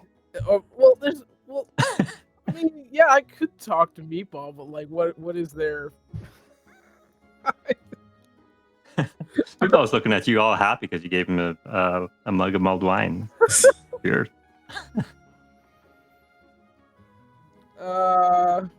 Yeah, I guess he'll just ask to go with Oh, Meatball. Kokoro and Old Bog. Okay. So, yeah, we don't need to act that out. Oh, He'll just ask. Okay. Oh, Oh, We're losing people. uh-oh. oh, oh! We're all leaving the Copper Vat. Realistically, she's back. They're back. They're back. Oh, there we go. We're just missing. Okay. Yeah, we got everyone. Back. Okay, so shopping. Let's do the shopping first. What are you looking for? I need string. Oh no, I don't need a string. I need to go shopping for whatever is on her list. Okay. So you can manage it's all food stuffs basically. Okay. Perfect. So he managed to find everything. Everything's pretty common: cloves, cinnamon, orange. It's the wine that's a little harder to find. Okay. Where do I need to go look for that? Where would I? Well, there is a wine merchant. She wrote on her list like the wine merchant that she buys from typically, but that's the one that she's also called a prick. Cool. Let's go talk to this wine merchant. All right. So he is a servant, kind of an older gentleman, actually not too dissimilar in age to Old Bog. And he owns a little winery, and he sells like the grocery list that she gave you. She needs a lot, so she needs several barrels of this wine. Okay. I want to minor illusion my clothes to be like really fancy, like fancy guy, and then Old Bog be like, "You're my bodyguard." Cool. Yep. Same page. Yep. Let's go, stool guy. Okay. Soto's with you too, right? I mean, don't he came along, think yeah. so. I don't know. Whatever. they were at the- more appropriate at the moment. Were they at the? I don't know. Are they No, with us? He'll stay behind. Yeah, he doesn't want. Actually, thinking that you guys are going to the market is probably just going to make him nauseous. Let's just leave him at the copper vat. I just have to say, Meatball is happy that you're staying behind. Okay. Because you are a source of free mulled wine for him. That's fair. All right. So you guys, Kokoro, you find this servant who has this wine shop. An elderly gentleman. He comes out. He's kind of a grizzled kind of look. I mean, for all intents and purposes, he could have been Old Bog's twin. You know, they look so similar. And he kind of comes out, except I would say he's more stylish. Not to say Old Bog isn't, but he's dressed up a little bit more like a merchant. And just, good day to you. How can I help you? Afternoon. And I just kind of like put out my hand, like, waiting for him to shake it. He takes it and it's like shakes it weakly with just a few fingers. And I just like wipe it away. I am looking for wine. I hear you are the wine dealers. I am. I am the foremost wine connoisseur in all of Jawa. Please take a look. And is there anything of interest that your palate is looking for? Yes, please take me around to your best offerings. Oh, my best offerings. Oh. Very well. He looks a little taken aback by that. He says, please follow me. And he takes you back into this. Most of these homes and merchant areas, especially on the market, are kind of not encased, but like surrounded by these massive roots from the Jawa tree that kind of come up. And that's why it's called a tangle. So they're just kind of built into and around these roots that undulate through this area. So he takes you through this little cave almost that's formed by this curvature in the roots. It's just a premium winery stock here, that my cellar, so to speak. And he takes you down at a few steps, and you can feel the temperature get a little cooler as he takes you down. You know, it must be kept maintained at exactly a precise temperature so as not to spoil the wine. Of course. He takes you down, lights a little lantern, carries it forward, says, now, the premium stuff you said. Did I stutter? Oh, of course. I just needed to make sure. And he takes you past these barrels, like down this long kind of hallway, just lined with barrels. And he keeps going back further and further and further back. And you can tell the further back you're going, the older the barrels are. How old are the wine? Like what Winnie needs? Like as far as not that old. Perfect. I mean, the typical patron at the Copper Vat is not that picky. It's from mulled wine too, right? So That's fair. Seeing what he's got. We're just seeing what he's got. But he takes you all the way back to the far back of the cellar. Says, now here. Now this is a crop from 30 years ago. It was a very warm summer that summer, and a little bit of drought, which makes the grapes that much sweeter. It's a very distinct flavor, and given this fact that this was grown on the sides of the northern range, you will not find a more delicate, a more exquisite, a much more sweeter tasting wine than this. May we sample it, please, so we can verify the taste? Of course, of course. He puts his lantern down on a little table. There's a little tasting table at the far back. He kind of pulls out some glasses for you. And he pulls out one of those long syringes where he can draw straight from the barrel. And he pours just the tiniest little bit of wine.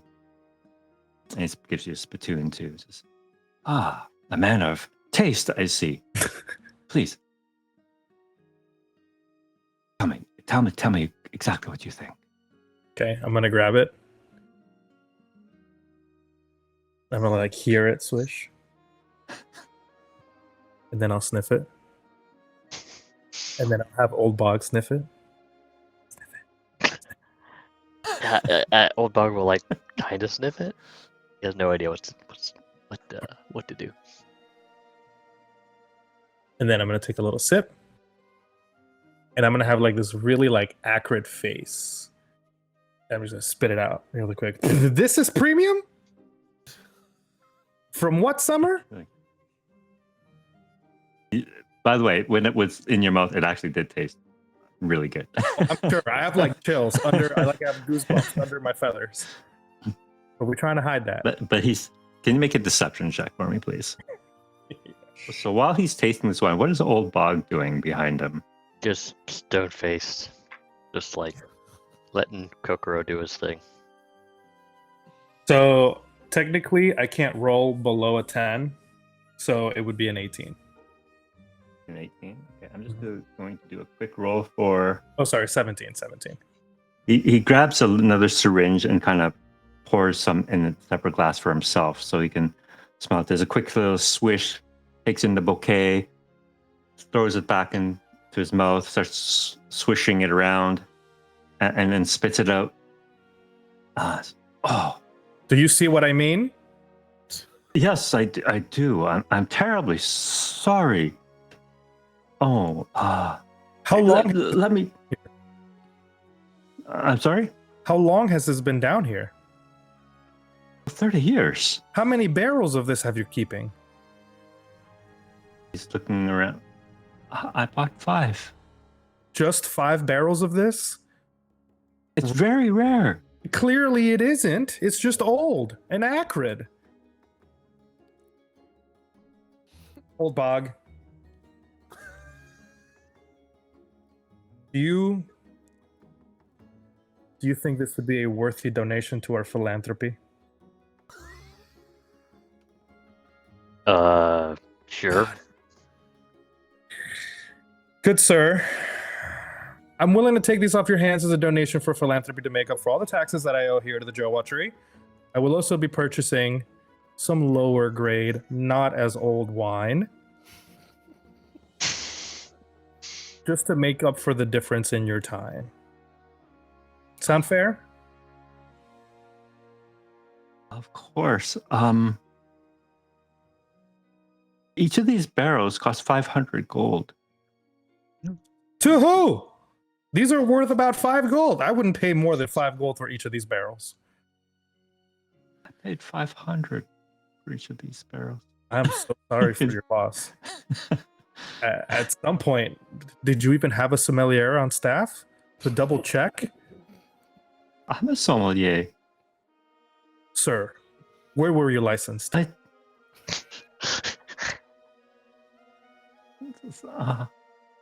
He's looking utterly distraught now. Says, perhaps I can show you another wine that is more to your liking. I'll keep this one for somebody who, I don't know, perhaps enjoys that off flavor. Come. I have this one, and Ken takes you across the other side of the cellar. It says, try this one. This one is only 12 years old. So perhaps a little younger, but not right off the vine. Has had some time to mature, and this one I believe was grown on the southern range, so it had a little less sun, so it's not quite as round a flavor. It is quite a little bit more sharp. Perhaps. Would you like to sample this one? What is the age of the wine that I'm actually looking for? 3, 2 to 3 at most. 2 to 3 at most. Yeah. I've been betrayed by 30-year-old wine before. I don't think 12 will do much better. I think we're going to need to be looking at something a lot more recent, perhaps within the 1 to 5 year range. He's looking at you and says, "But good sir, I thought you wanted the premium stock." I've been hurt before. I'm not going to trust again. I attempted to get that off of your cellar, wasted space. I have this beautiful 10-year-old here. Perhaps, good sir, a man of your refinement and taste. Perhaps we need to understand where this is going, okay? I own 15 of the finest taverns around Joa. I need to supply them. Are we in an accord here? Because I need to supply them, correct. Because I need to supply them, I need a decent supply of good wine that will sell, an investment. Oh, I see. So you're interested in buying in volume then, not necessarily in... Okay. Ideally, I was looking for quality, but your goods have led me to quantity. I'm terribly sorry to disappoint you, but let me show you this. And he goes down. He's taking you closer and closer to the entrance of the cellar, backtracking the entire way. I know you said 1 to 5, but I have this beautiful 8-year-old.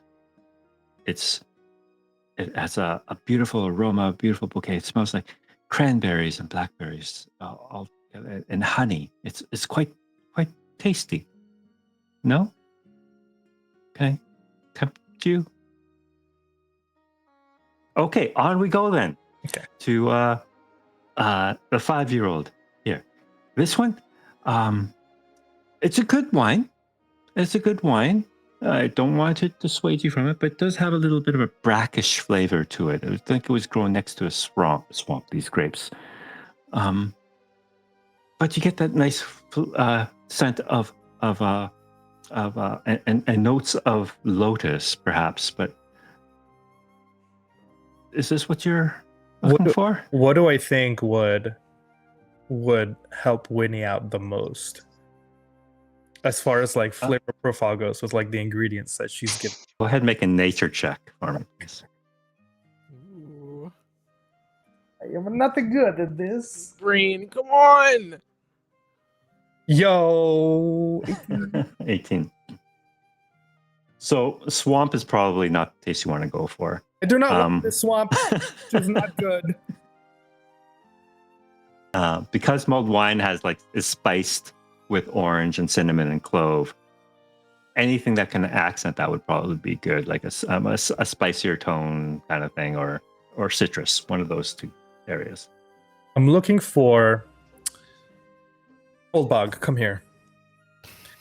I'm just gonna pretend that I'm talking to you. I have no fucking idea what I'm doing. I'm gonna go back to this guy. Okay, thank you. Just nod and look real tough. Yes, we're looking for like a spicier, citrusy type of tone. If you have that. Can you make one more deception check for me, please? I'm gonna use my just to make sure my Kenku recall to just roll at advantage for something I'm proficient with. Is as you say the spicy thing, Ooh, good thing. his eyes kind of narrow and he looks at you kind of suspiciously. Okay. Well, I rolled a 24. Okay. So he says, of course, spicy. Now, funny that I have another customer of mine who asks for something similar, and she owes me quite a lot of money, actually. So I have quite a lot of stock that I would have normally have sold her, but I'll offer to you at a discount. I'm overstocked in it now.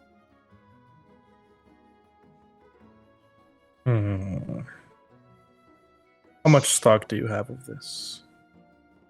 Of this particular one, I cannot. She uses my wine for mulled wine. I don't know. That's Do you criminal. normally talk bad about your customers? Only ones that don't pay. Not very good practice, good sir. So, and the ones who desecrate my fine wine and turn it into some god awful thing. Anyway, I have 20 barrels. How Sell much them each to for the 20 10 barrels? 10 gold per barrel. That would be 200 gold. 10 gold per barrel? Since when? For a 3-year-old spicy tone overstocked wine? Right. I'll give you a discount. 8 gold a barrel. 3 gold a barrel. 3. That is less than what I paid for them. So you're asking me to take a loss on at 3 gold per barrel. Old Bog? The lowest I can come down is 7. 4 gold a barrel. You understand? You are a businessman, and so am I. You are overstocked in product, at which nobody is buying. I am here to offer you an out for this. Can you make a persuasion check?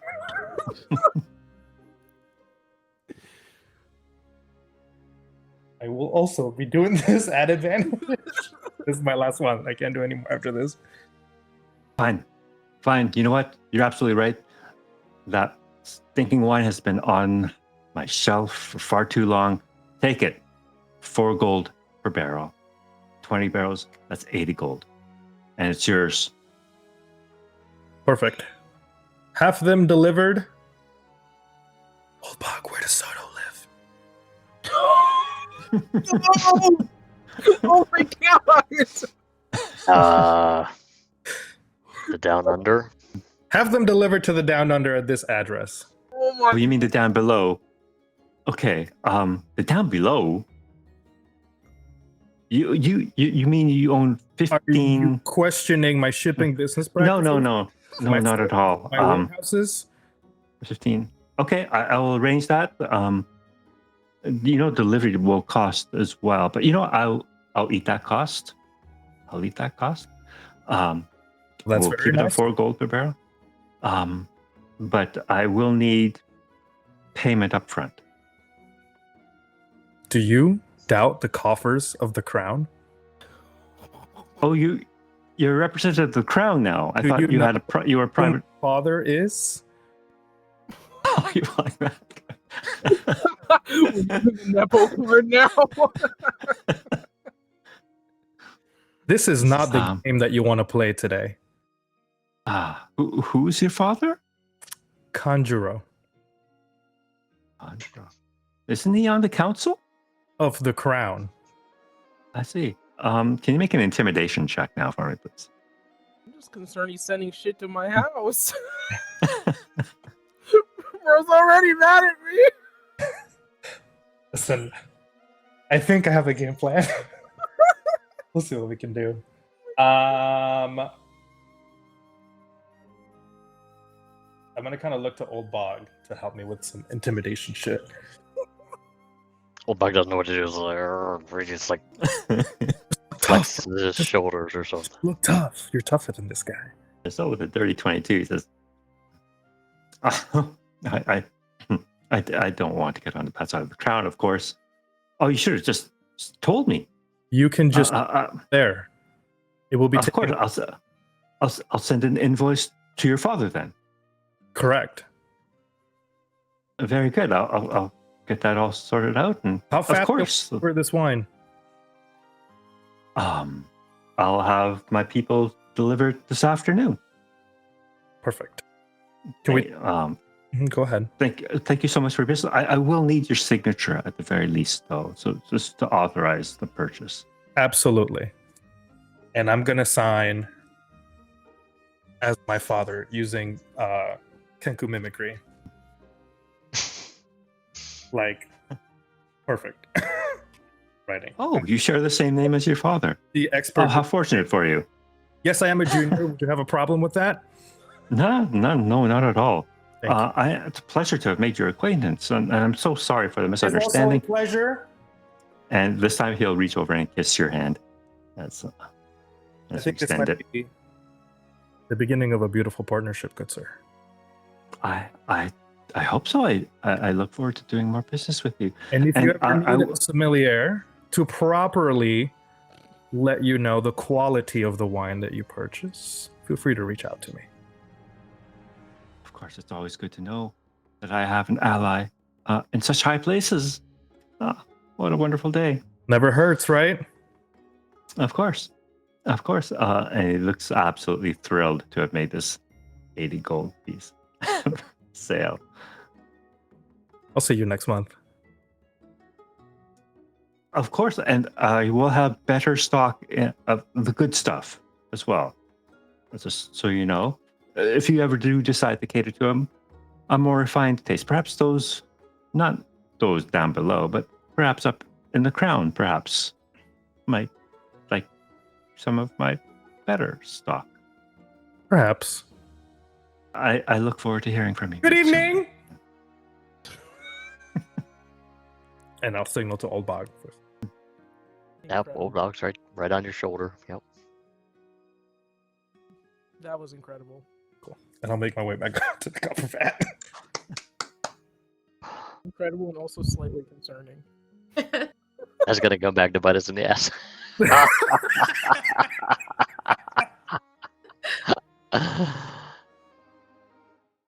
All right, I'm going to go up to Honestly, Luminarium. after- No after names all were these used? quests, we're just gonna become like a wine conning group and go around and like test everyone's wines and No name was used? There was no drops? Except the fact Alright. that old bog like 15 times. That who? That could just be like a nickname. I mean, it is. It's not his real name. it could, That's what yeah. I'm saying. Steve. All right, so Harlow and Enid, you make your way up to the Luminarium. Once you're up there, where did you want to go? I don't know. I think that Kieran's office and Professor Zuko's are like opposite sides of the Luminarium, yeah? Yeah, pretty much. Hello, darling. I'm not sure. I think we should probably stay together despite these wonderful disguises. I have a few more shenanigans to get into. Okay. Are you okay? We have our disguises. If we're worried about like people, seeing us or that kind of a thing, if we go to the workshop first, it's like outside of the Luminarium on the grounds. So I feel like we're less likely to run into people, and then we can go inside afterward. But since we left them, Richard Steele and Professor Zuko were gonna like take off together anyway. They might be together, so we could just check one and then go to the other one. Sure. Not quite going inside, Oh, but yes. What time of day is it? Is it still pretty light out? Yeah, it'd be early afternoon. Okay, then we've got to be real discreet. But we can go to Professor Zuko. Don't get murdered, y'all. oof. Highly likely. You're not in charge of me. Two very different responses. You see Professor Zuko gathering stuff. It looks like he's packing for a journey, is what it looks like. As the two of you enter, he says, "Oh, wasn't expecting to see you back here. I thought you guys were on your way to the waterfall." We just had a few errands to run, and we were waiting for the rest of the group to catch back up, but I have to show you something. And I needed you to see it and tell me what is going on here. And I take out the little mouse. Actually, no, I'm just still holding it. I have not stopped holding it the entire journey. I'm going to go up and show him. I think my dad built this. We found it with Kieran when we went to visit, and it like jumped on me and won't go anywhere else, and it just keeps staying, but it has a dragonfly, and it's clearly a gadget. You recognize this? Interesting. May I see it? Okay.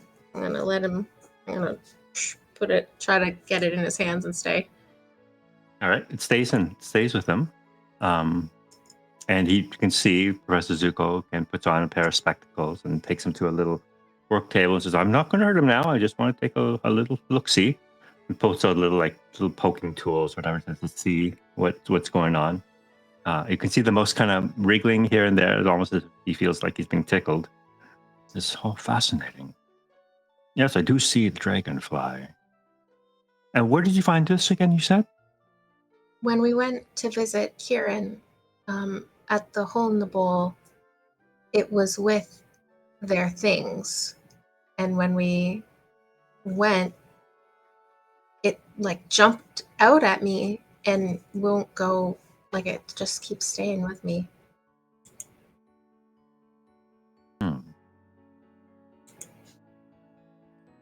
Now, your father was a very talented tinkerer. My skills pale in comparison. But this, as he points to the mouse, is exquisite. There's more to this than we see. There's some secret in here, in this mouse, that I cannot unlock. Does it seem like the kind of thing that he would have made? Did he make things like this? Oh, totally. No doubt. I'm gonna like shoot a look at Enid and be like, "Told you so," even though you're completely supportive. There's no reason for that. He gently scoops up the mouse and he looks at it, and you can see the mouse staring back at him. And there's a moment there where it's like, no, can't be. Oh, it's silly. And he passes it back to you.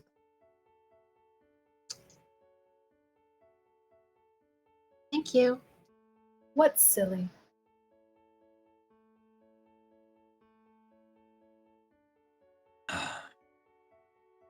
It's just a silly thought. But I just remembered something Remy told me before I went out to the Outer Isles, and he was researching something that I thought was impossible. He was researching bringing these constructs, these things to life, giving them a soul, so to speak. And if they couldn't have souls of their own, they could at least be vessels for souls. Like someone would put their soul in it? Now that just seems crazy. I know. It blows my mind. But your father, he was a genius. So I mean, I don't know how. It does sound incredibly advanced and not like anything I would have ever imagined accomplishing, but I mean, it's something that can be done in some way because we know that the heart knot was the same kind of thing, although not a gadget. You can One put of a the sword. questions. One of the questions your father was always asking and curious about was, what does it mean to be alive? What is life? And that was one of the things that drove him out east. He thought the answers would be in the Outer Isles. That's why he joined expeditions to continue his research out there. Hmm. Frankly, I didn't quite understand what he was getting at, but I mean, I build machines. I don't deal with life or death. To me, there's no room for overlap. Maybe not. I don't know. But it brings up a lot of questions. And I'm definitely going to be studying this for some time. Well, I thought I'd check since I knew you knew them, and I did. One thing you should be aware of, you and your friends. Now, I'm not one to disparage my colleagues here at the Luminarium,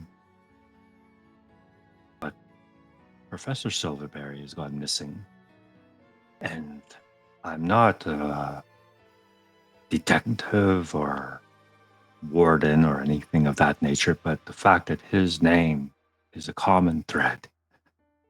There's Yingqing Research Outpost, research expeditions to the Outer Isles, his return here, and the murder and death of Kieran. I don't know. I'm just a simple Vizar.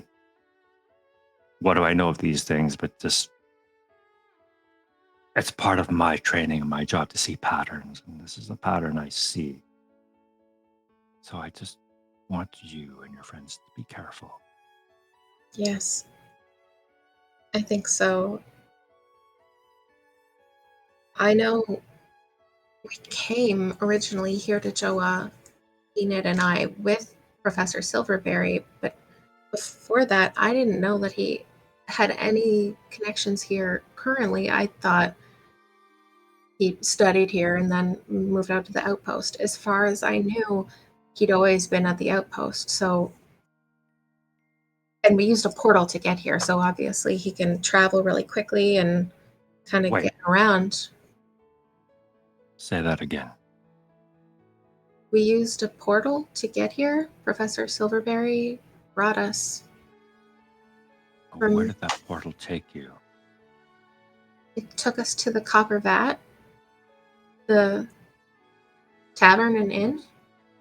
He looks a little confused at that, runs over to a bookshop, pulls a book out and starts flipping through. He says, there's no teleportation circle at the Copper Vat. How did you end up there? Well, I guess it was meant to go. We were meant to go to the Luminarium, I think, initially, but it was interrupted. Professor Tuttle ran in and kind of gave me and Enid a bit of an instruction, and she gave us a scroll.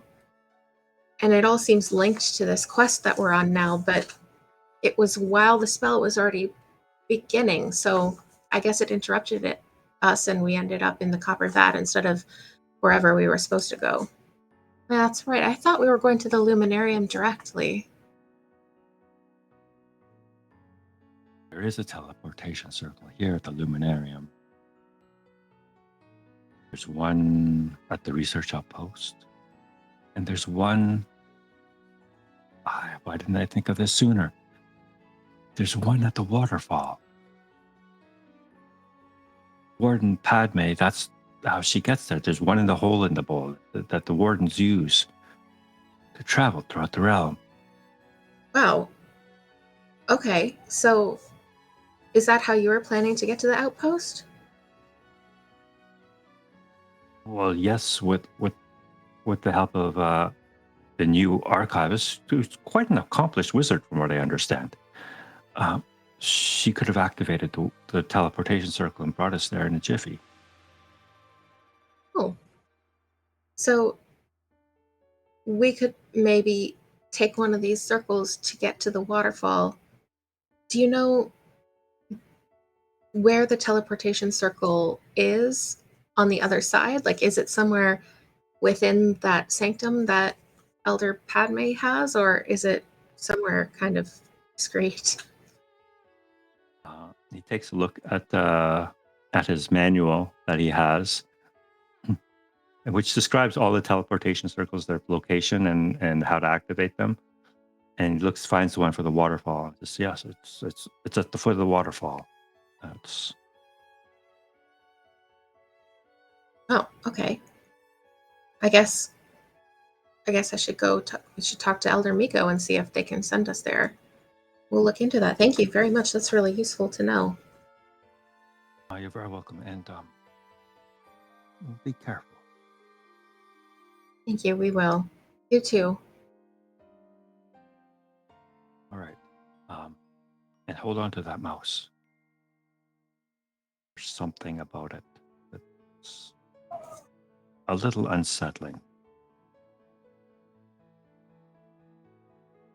I'm like, just give him like a scrunchy eye look, like, this mouse is my baby. What are you talking about? And say, okay. And I'm going to look Right. over to Enid. Ready to go? Ready is not an option. Necessity, yes.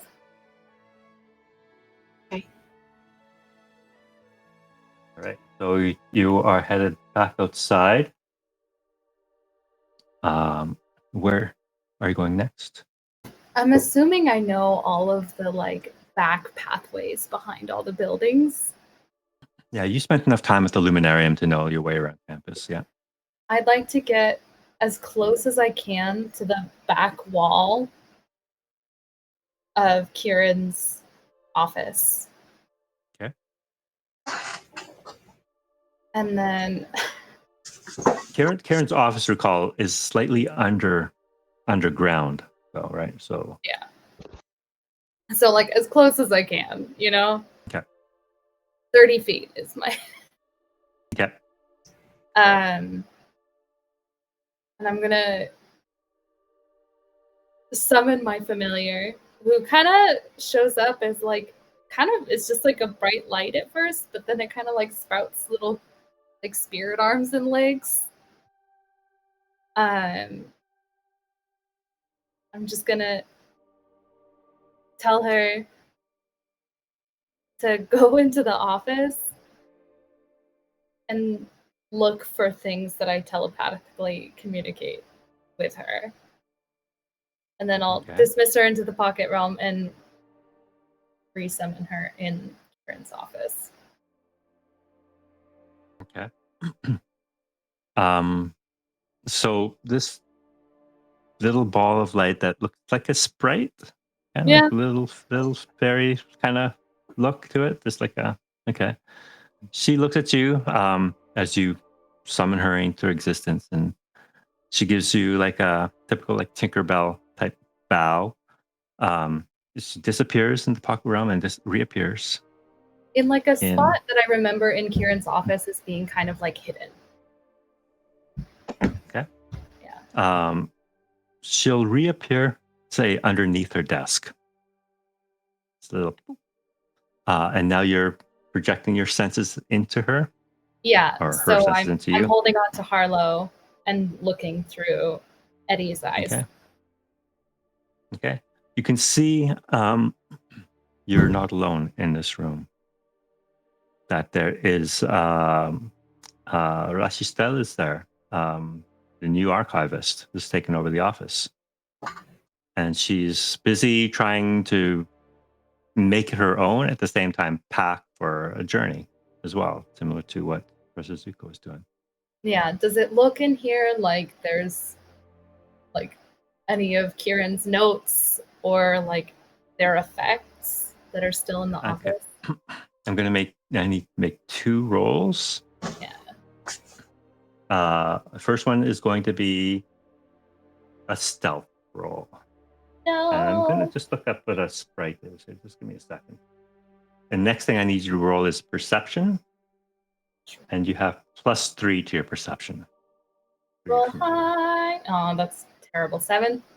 You manage to appear. The sprite manages to appear without being noticed underneath this. But because of her position, can't really see a whole lot without possibly revealing herself. Yeah. And I have her. Like the 2 things I mostly want are like looking for the notes and maps I asked from Kieran. And then also their focus. So I'll have Eddie walk around as carefully as she can. Okay. Trying to those 2. We'll do another stealth check then. Just see if she's moving around while someone else is in here. All right. 27. Not a problem. Let's try an investigation check this time as you're looking for things specifically. Sure. Unfortunately, it looks like the new archivist has already moved a lot of Karen's stuff away someplace. Not on the desk anymore, not in the drawers. So you have no idea where it has been moved or archived. Doesn't seem to be here though. Fine. I'll take out the sending stone. Just be like, not an emergency, but kind of an emergency. Not an emergency. I'm coming in. Cover me. So you hear a voice back. Okay, I'll meet you at the front door. We'll come in together. I think I'd have to recast sending to talk again. So yeah, that's it for your sending. And so you make your way to the front door? Very as discreetly as possible. All right. So you see meeting you there. And can you describe what your disguises look like, by the way? Yes. Totally forgot you guys were disguised. We're We- disguised. Yeah. Are like, okay, basically just like cloaks that kind of look sort of like the Warden's cloaks, but like we're not meant to look like the Wardens. It's just sort of supposed to be sort of like a blends into the background kind of a thing. People are used to seeing these around. And then sort of like it's got a hood and then like a headband underneath, kind of Ninja Turtle-y, and then like a belt with like a tool belt sort of looking thing. Okay. And Enid's? Oh, I assume we just have the same thing. Yeah, I Same made two outfit? very Okay. similar so that I could like make it an efficient building process. All right. It's like Leonardo and Raphael kind of walking up to the front of this Luminarium. Okay. Yeah, but they've got And yeah. okay, so scholar robes, but it's okay. No. Russian style. It could look like a scholar robes, but like it's just supposed to be vaguely like normal kinds of outfits, but with covering our faces. Okay. So Russian style is she's standing at the front door. You can see she's looking over the students kind of wandering around. Doesn't recognize you guys. Wondering where you are. Just, let's go. Oh, is that you? Oh, ingenious. Okay, follow me.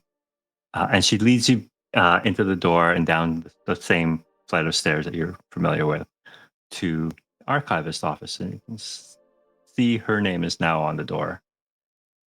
I don't cry at that. And It's okay. That's a real quick Yes. turnover. please come in.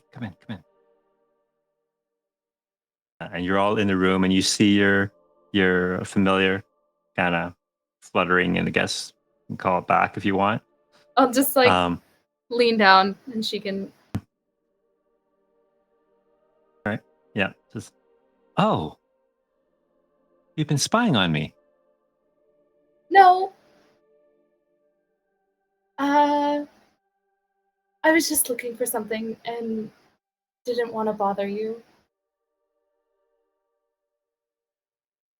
Okay. It's no bother, really. We are here to help you in your quest. I would appreciate in the future that if you do need my help, not to send your familiar in such a surreptitious manner. Just knock on my door, perhaps. Yes. Hard to do when you're kind of hunted. You see. You're hunted. Well, association with Kieran, who woke up, didn't wake up this morning. Oh, For sure, right. it seems Yes. not the most welcome. Oh, I'm terribly. This almost seems so sudden for you, with me moving into their old office. Oh, this is awkward. We find ourselves in circumstances of mutual feelings once again. Awkward. I too have appeared surreptitious, although intentions here, and awkward. How about we start over then? How can I help you?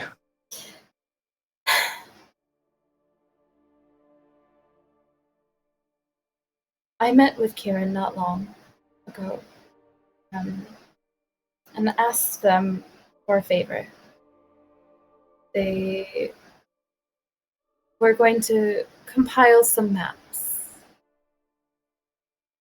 for us, and they have not arrived at the given agreed upon place, and I assumed being murdered precedented their ability to send them. I was looking for those, and I don't know.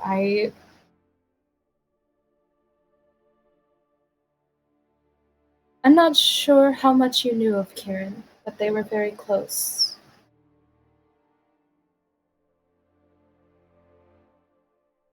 And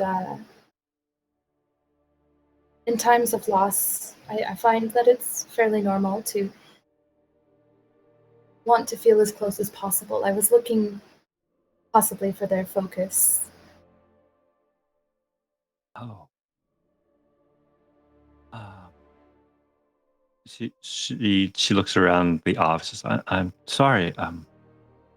All of her stuff was cleared out of here before I even arrived. Quite remarkable that. I honestly don't know where they put it. I would have thought it might have gone to their next of kin. Do I remember Kieran's family? If Kieran, Make a history check. okay, no, Yeah, no, you I had no clue. But one moment, please. Can you describe one of these objects for me, please? Perhaps I can try and locate it for you. Do I remember what Kieran's focus looked like? It was a quill, but a special one. Yes, they. I'm assuming the maps look like maps. Scrolls. Maps. What were they maps of? Maps of Joa, of the surrounding areas, both ancient and new. Okay. Okay. And You must forgive me. This is my first day on the job. I'm not quite up to speed on where all the archives are. But I'm sure I could find those for you if Kieran had promised them to you. I'll do my best. I don't have much time though. I am supposed to go to the research outpost today too. Professor Zuko told us that you guys were gonna take like the teleportation circle. Yes, there is a teleportation room on campus. So it's only usable by staff typically, though. Yes. We were thinking maybe we might take like the one at the hole in the bowl. But I thought I would ask you, how is it like used? Like if someone sent us who can use the circle here through the teleportation circle to where we're going, would we still have to walk back? No. The way teleportation circles go, if the wizard or sorcerer, the magic user, is familiar with the location of the other circle, it is almost impossible not to arrive where you intend to. So Exactly. could Enid send us through the circle, like, or would we need someone else to be able to send us? Oh, you would need a wizard of enough power. look at her. Careful with your words. Uh, I don't mean to imply that you are not capable, but it does require specific training to use teleportation circles. Okay, so someone, would they have to travel with us, or could they send us through one side? They typically travel with you. That being said, I don't. No, I'm pretty sure they must travel with you Okay. because they must be standing within the circle as well. Okay. So maybe we'll just we'll ask and see if they can arrange someone to come back for us later or something. Okay, thank you. That's very useful information. Okay. There are. I mean, most of the staff here at the Luminarium can activate them for you. And I believe there are some wardens with that ability too. Good to know. Okay. Thank you very much. You're very welcome. Is there anything else I can help you with? Thank you, Magister. I do have a question for you. You mentioned you used the teleportation circle to arrive Professor here, Silverberry brought us from the outpost. but you did not arrive at the Luminarium. No, the spell was interrupted and we ended up getting shunted, I guess. And we popped up in a tavern here in Joa. No, that's impossible. Especially for a wizard of Professor Silverberry's talents. Interrupted or not, if somebody walked. No, he knows intimately well the circle here at the Luminarium. It would be impossible for him not to arrive exactly where he wanted to. So, can I ask, where at the outpost is the teleportation circle? Is it? From what I recall, it was in Professor Silverberry's library. Can you use a teleportation circle to teleport you somewhere other than to another teleportation circle? That is possible. But you would not necessarily be using teleportation circle then. You would be simply using a teleport spell. Hmm. The circles simply make it that job easier and the likelihood of failure negligible. Okay, that's good to know. I guess. Well, Silverberry's sketchy. Did you say that out loud? Yes, I do. I said that out Okay. loud. All right. Restless is it's sketchy. I curious. Why do you think he's sketchy? Well, from the beginning, he told us that he was taking us to the Luminarium. The whole plan was to go directly to the Luminarium, and I was supposed to start studying like 12 hours later. And he acted like it was all a mistake that we ended up at the tavern. And then as soon as we arrived there, everyone else in our group was also there. And that's where we met all the people who kind of put us together and set us on this pathway to begin with. So it's just seems like if, there's no way it could have been an accident. Silverberry meant for us to be there. Yes, that is exactly right. There's no way Professor Silverberry would have miscast teleportation circle, especially not one here to the Luminarium. If you ended up in someplace else, that is precisely and exactly where he wanted to end up. But how is that sketchy? Is it just simply because he said you should have arrived here? Well, he's told us one thing and did something else, never clarified anything, and now it's led us down this path that's put all of us in a lot of danger. I mean, and there was all this Wait. other stuff too. What? Danger? What danger? Are you implying that Professor Silverberry is somehow involved in all of this? I have no idea what. I just feel like there's a lot of stuff we don't know why people are doing the things they're doing to affect us intentionally. And that I'm gonna seems have to. sketchy. I'm gonna have to stop you right there, Professor Silverberry. He's an incredible wizard. With his tenure here has been untouchable. He has taught me personally so much. I cannot believe that you would think that he has had a nefarious hand in any of I didn't say this. nefarious. I said sketchy. Think of it this way. I grew up my whole life at the outpost, and I never knew that Professor Silverberry had any connection here that's active. I knew he came from Joa way back when he originally came to the outpost, but he didn't tell me he still had anything active. It's just like, when you know someone for a long time and look up to them and respect them, and then you find out they have this whole other life and they're influencing you on purpose, it makes you question things. It doesn't mean I'm saying anything negative about Professor Silverberry, just that it's a lot of information to take in like 3 days. Well, you can tell her demeanor suddenly gets a little cold and distant.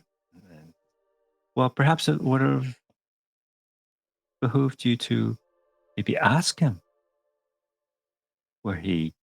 about his past, who he is, rather than simply live with him for all those years and not know who this man is. Anyway, I have things to prepare. I have my own mission to undertake in support of your cause. So if there's nothing else, then I'll ask you to leave. Of course. Registelle, danger, yes, but danger I am not sure the nature of. Kieran was afraid of something, and the archivist before them also did not last very long. I think I am not telling you that you are in danger, but I am telling you that it's good to keep an eye out. Thank you. I appreciate that. And I will. Rest assured, I've only known Kieran for the reputation. They were clearly good at their job, perhaps a little careless in some other ways. I do not intend to be or make those same mistakes. And if that's all, again, I bid you adieu and good luck in your quest. At least we know that I know how to use this. Like Shelly said,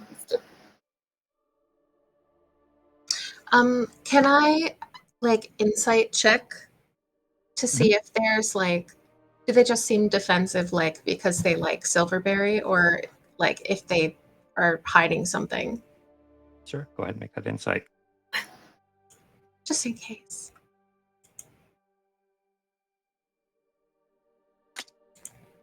They seem defensive mainly because the Silverberry that they know, or that she knows, is beyond reproach. And you can tell that she's not taking kindly to having you guys kind of imply that he is anything but. Okay. All right. Then as we're going, I'm going to turn to her and just say, Silverberry used to let me hang out in his library. My master, Professor Cobras, he used to get upset with me when I would do that and try to keep me to my own spaces. But it was my favorite place in the outpost, and Silverberry was always very kind to me. There's a really nice space by the window up on the loft, right between two bookshelves, and there's like a little nook. It's a really great view of the bay. If you go there, I don't know. I know Professor Silverberry really liked it, and I did too. I think it's special. You might appreciate it if you appreciated him. You can see her expression soften a little bit. She says, "Thank you. I will. Good luck. And you too." Thank you. And she kind of herds you out her door and closes it behind you. just out of curiosity, would I have known Rochester? Like, if she was studying under Silverberry? Maybe in passing, you would have heard of her. There's a lot of students here, so just not of any import. Just curiosity. Not at that time, anyway. Mm. So back in the copper vat, we have Soto and Meatball getting drunk.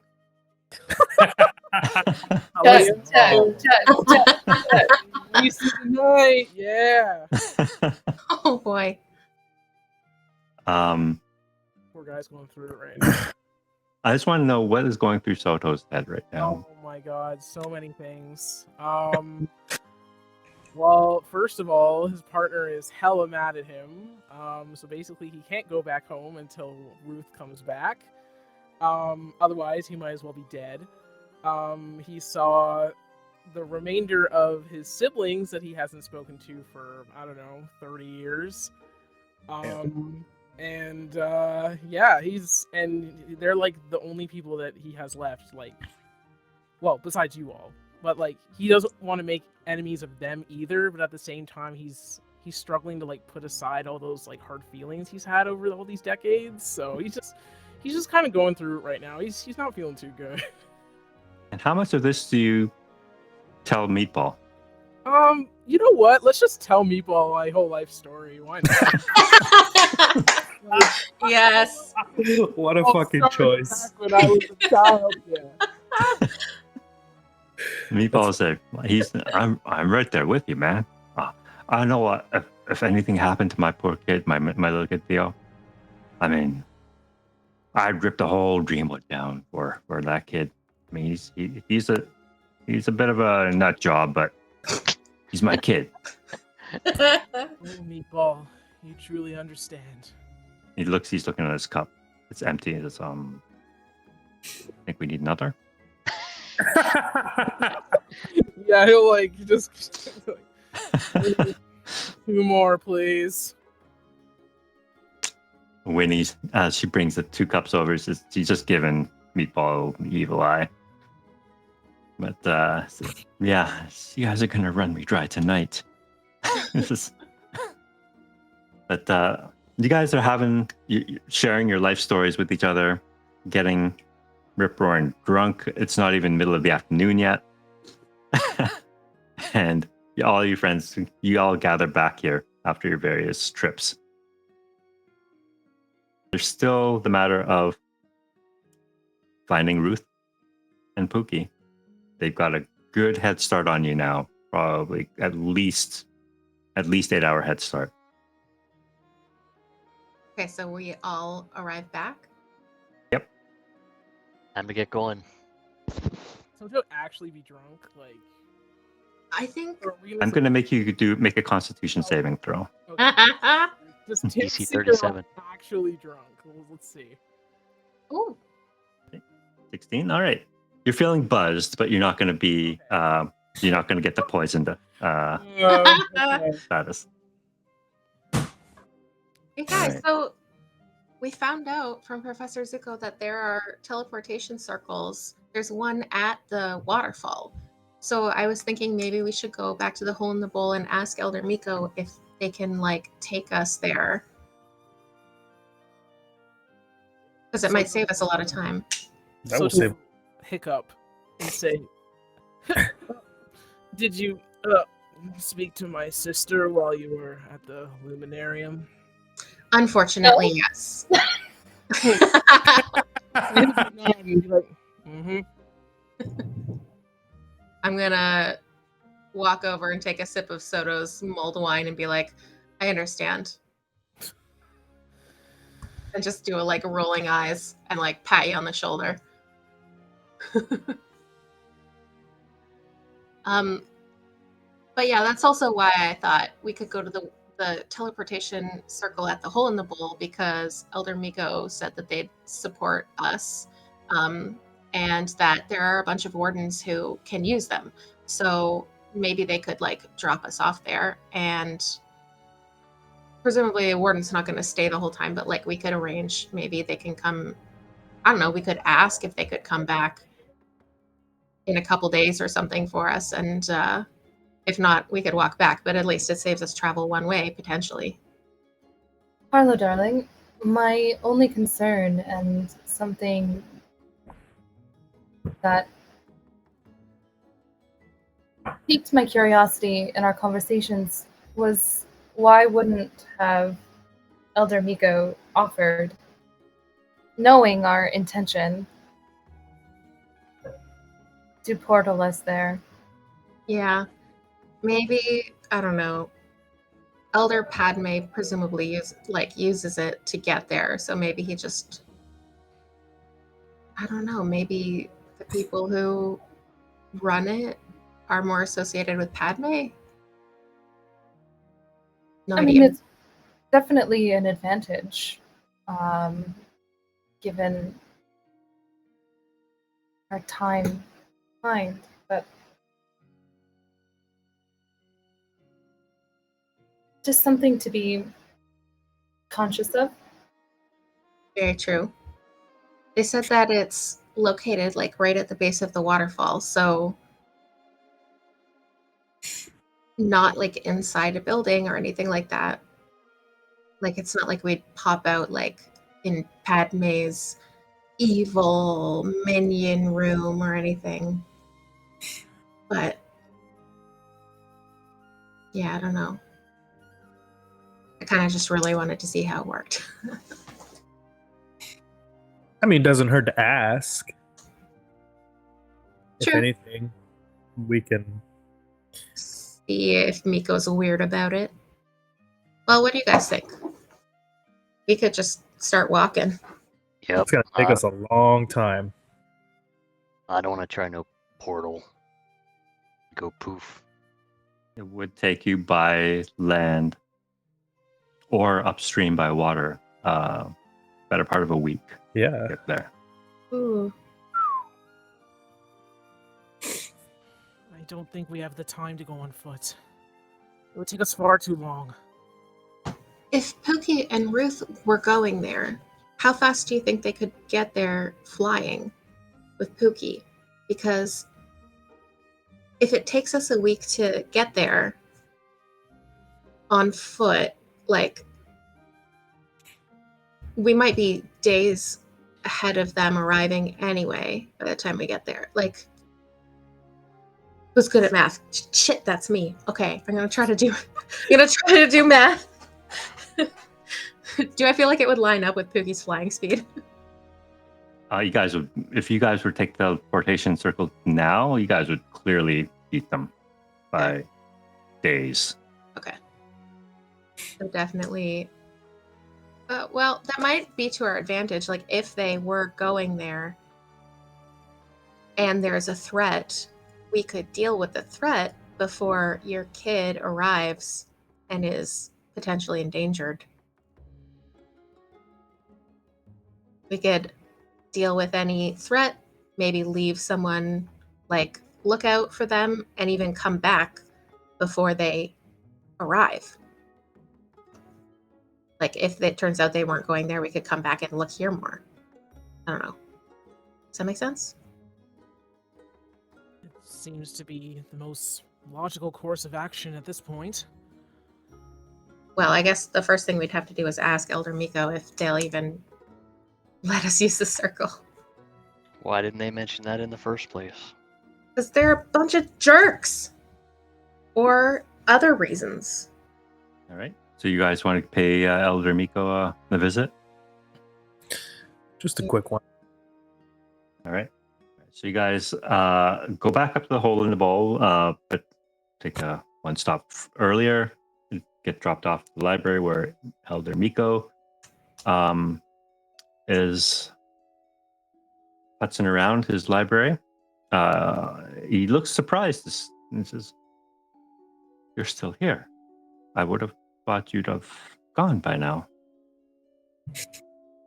We found out that there are teleportation circles here and at the waterfall, and we were wondering how come Yes. that wasn't mentioned to us. You know, Zuko and them, like they're taking one to the outpost. Well, yes, there are, but there's no one here to use them. Oh. Padme is the only one capable of using the one here. We were told that some of the wardens knew how to use them. I know Padme was skilled in that. That's how she was able to travel so quickly throughout the realm, but throughout the Dreamwood. I'm not sure if Elder Lily did, and I certainly don't. Okay. Well, we were just investigating and finishing up some errands, so I guess. However, you raise an interesting point now. There are those at the Luminarium who could perhaps assist you. Carla's just gonna like look super exasperated and like throw up her hands and be like, sit down at the table like this and just start like scribbling in her workbook like, here's the last thing, okay, and then we go here and then we go here, and just kind of like seem frustrated and over it. Well, if there's no one here that can assist, then we're wasting time. Let's go pick up whatever we need at the copper vat and head out. We don't Right. need so much to get to the waterfall as we need to catch up with Ruth. So Elder Miko says, "Well, may the wind be at your back, and best of luck, Soto, in recovering your child." And with that, you guys leave. You pick up your supplies. Restraint done. I do want to figure out the logistics of barrel delivery. Telling Soto that you have, oh hey, I bought this Before- stuff and I'm having it delivered to your house. Yeah, Merle. Realistically, how heavy are these barrels? Like, They're quite heavy. And Like- you can't carry. You have to roll them. you'd have to roll them? Yeah. Okay. So I would probably tell Winnie that We've got a job for Meatball. we have a job for Meatball. But yeah, no, I'll tell her. I mean, I brought all the supplies. I told her that I've secured a significant amount of wine. She won't have to worry about that for a minute. But they do need to pick it up from this address. And should be delivered by this afternoon. So you can have Meatball roll them one at a time, or you have any other help from anybody else. Be faster for you. Meatball's gonna earn his free mulled wine after this, that's for sure. Yeah. Rolling 20 barrels of wine up in the down below. Jeez. Okay. So having those logistics sorted out, good luck to Meatball and Merle for that matter. I don't know how he's going to react with Yeah, 20 barrels of. tell Miko that, hey, I'm getting them delivered to your house. No, that's why I wrote it down. I just gave it to Winnie. Oh no. Okay. All right. God, There's going to be some fallout there for sure. so much trouble, dude. So you guys make it across the west bridge leading out of Jowa, heading into the forest in pursuit of Pookie and Ruth. Pookie, can fly, making good speed, 8 hours ahead of you, well ahead of you. It's going to be quite some time for you guys to catch up. I need to know if you guys what speed you guys are traveling at. So Would it be- He's booking it. Sorry, go ahead. Booking it? Yeah. Kokoro? Would it be faster to go through the water? Not necessarily. Okay. But you would you wouldn't be making, for example, constitution saves if you're trying to double time it. Forced march it. But you know what? We'll pick it up from there next session as you guys make your way through, because it's going to be a series of tests and events. Okay. As you try to make your way to the waterfall. How quickly you want to get there, what risks you guys are willing to take to get there faster, or catch up with them, that kind of thing. So we'll deal with all that next time. So thank you for those who've been watching our stream. Video on demand will be up in a week, and we'll be live again in 2 weeks. Let's go. In the meantime, feel free to check out all of our other cool stuff on Looking for Mom. Got lots of stuff going on there. New games starting up in the very near future too, including Electric State and Mothership. So anyway, we'll see you in 2 weeks then.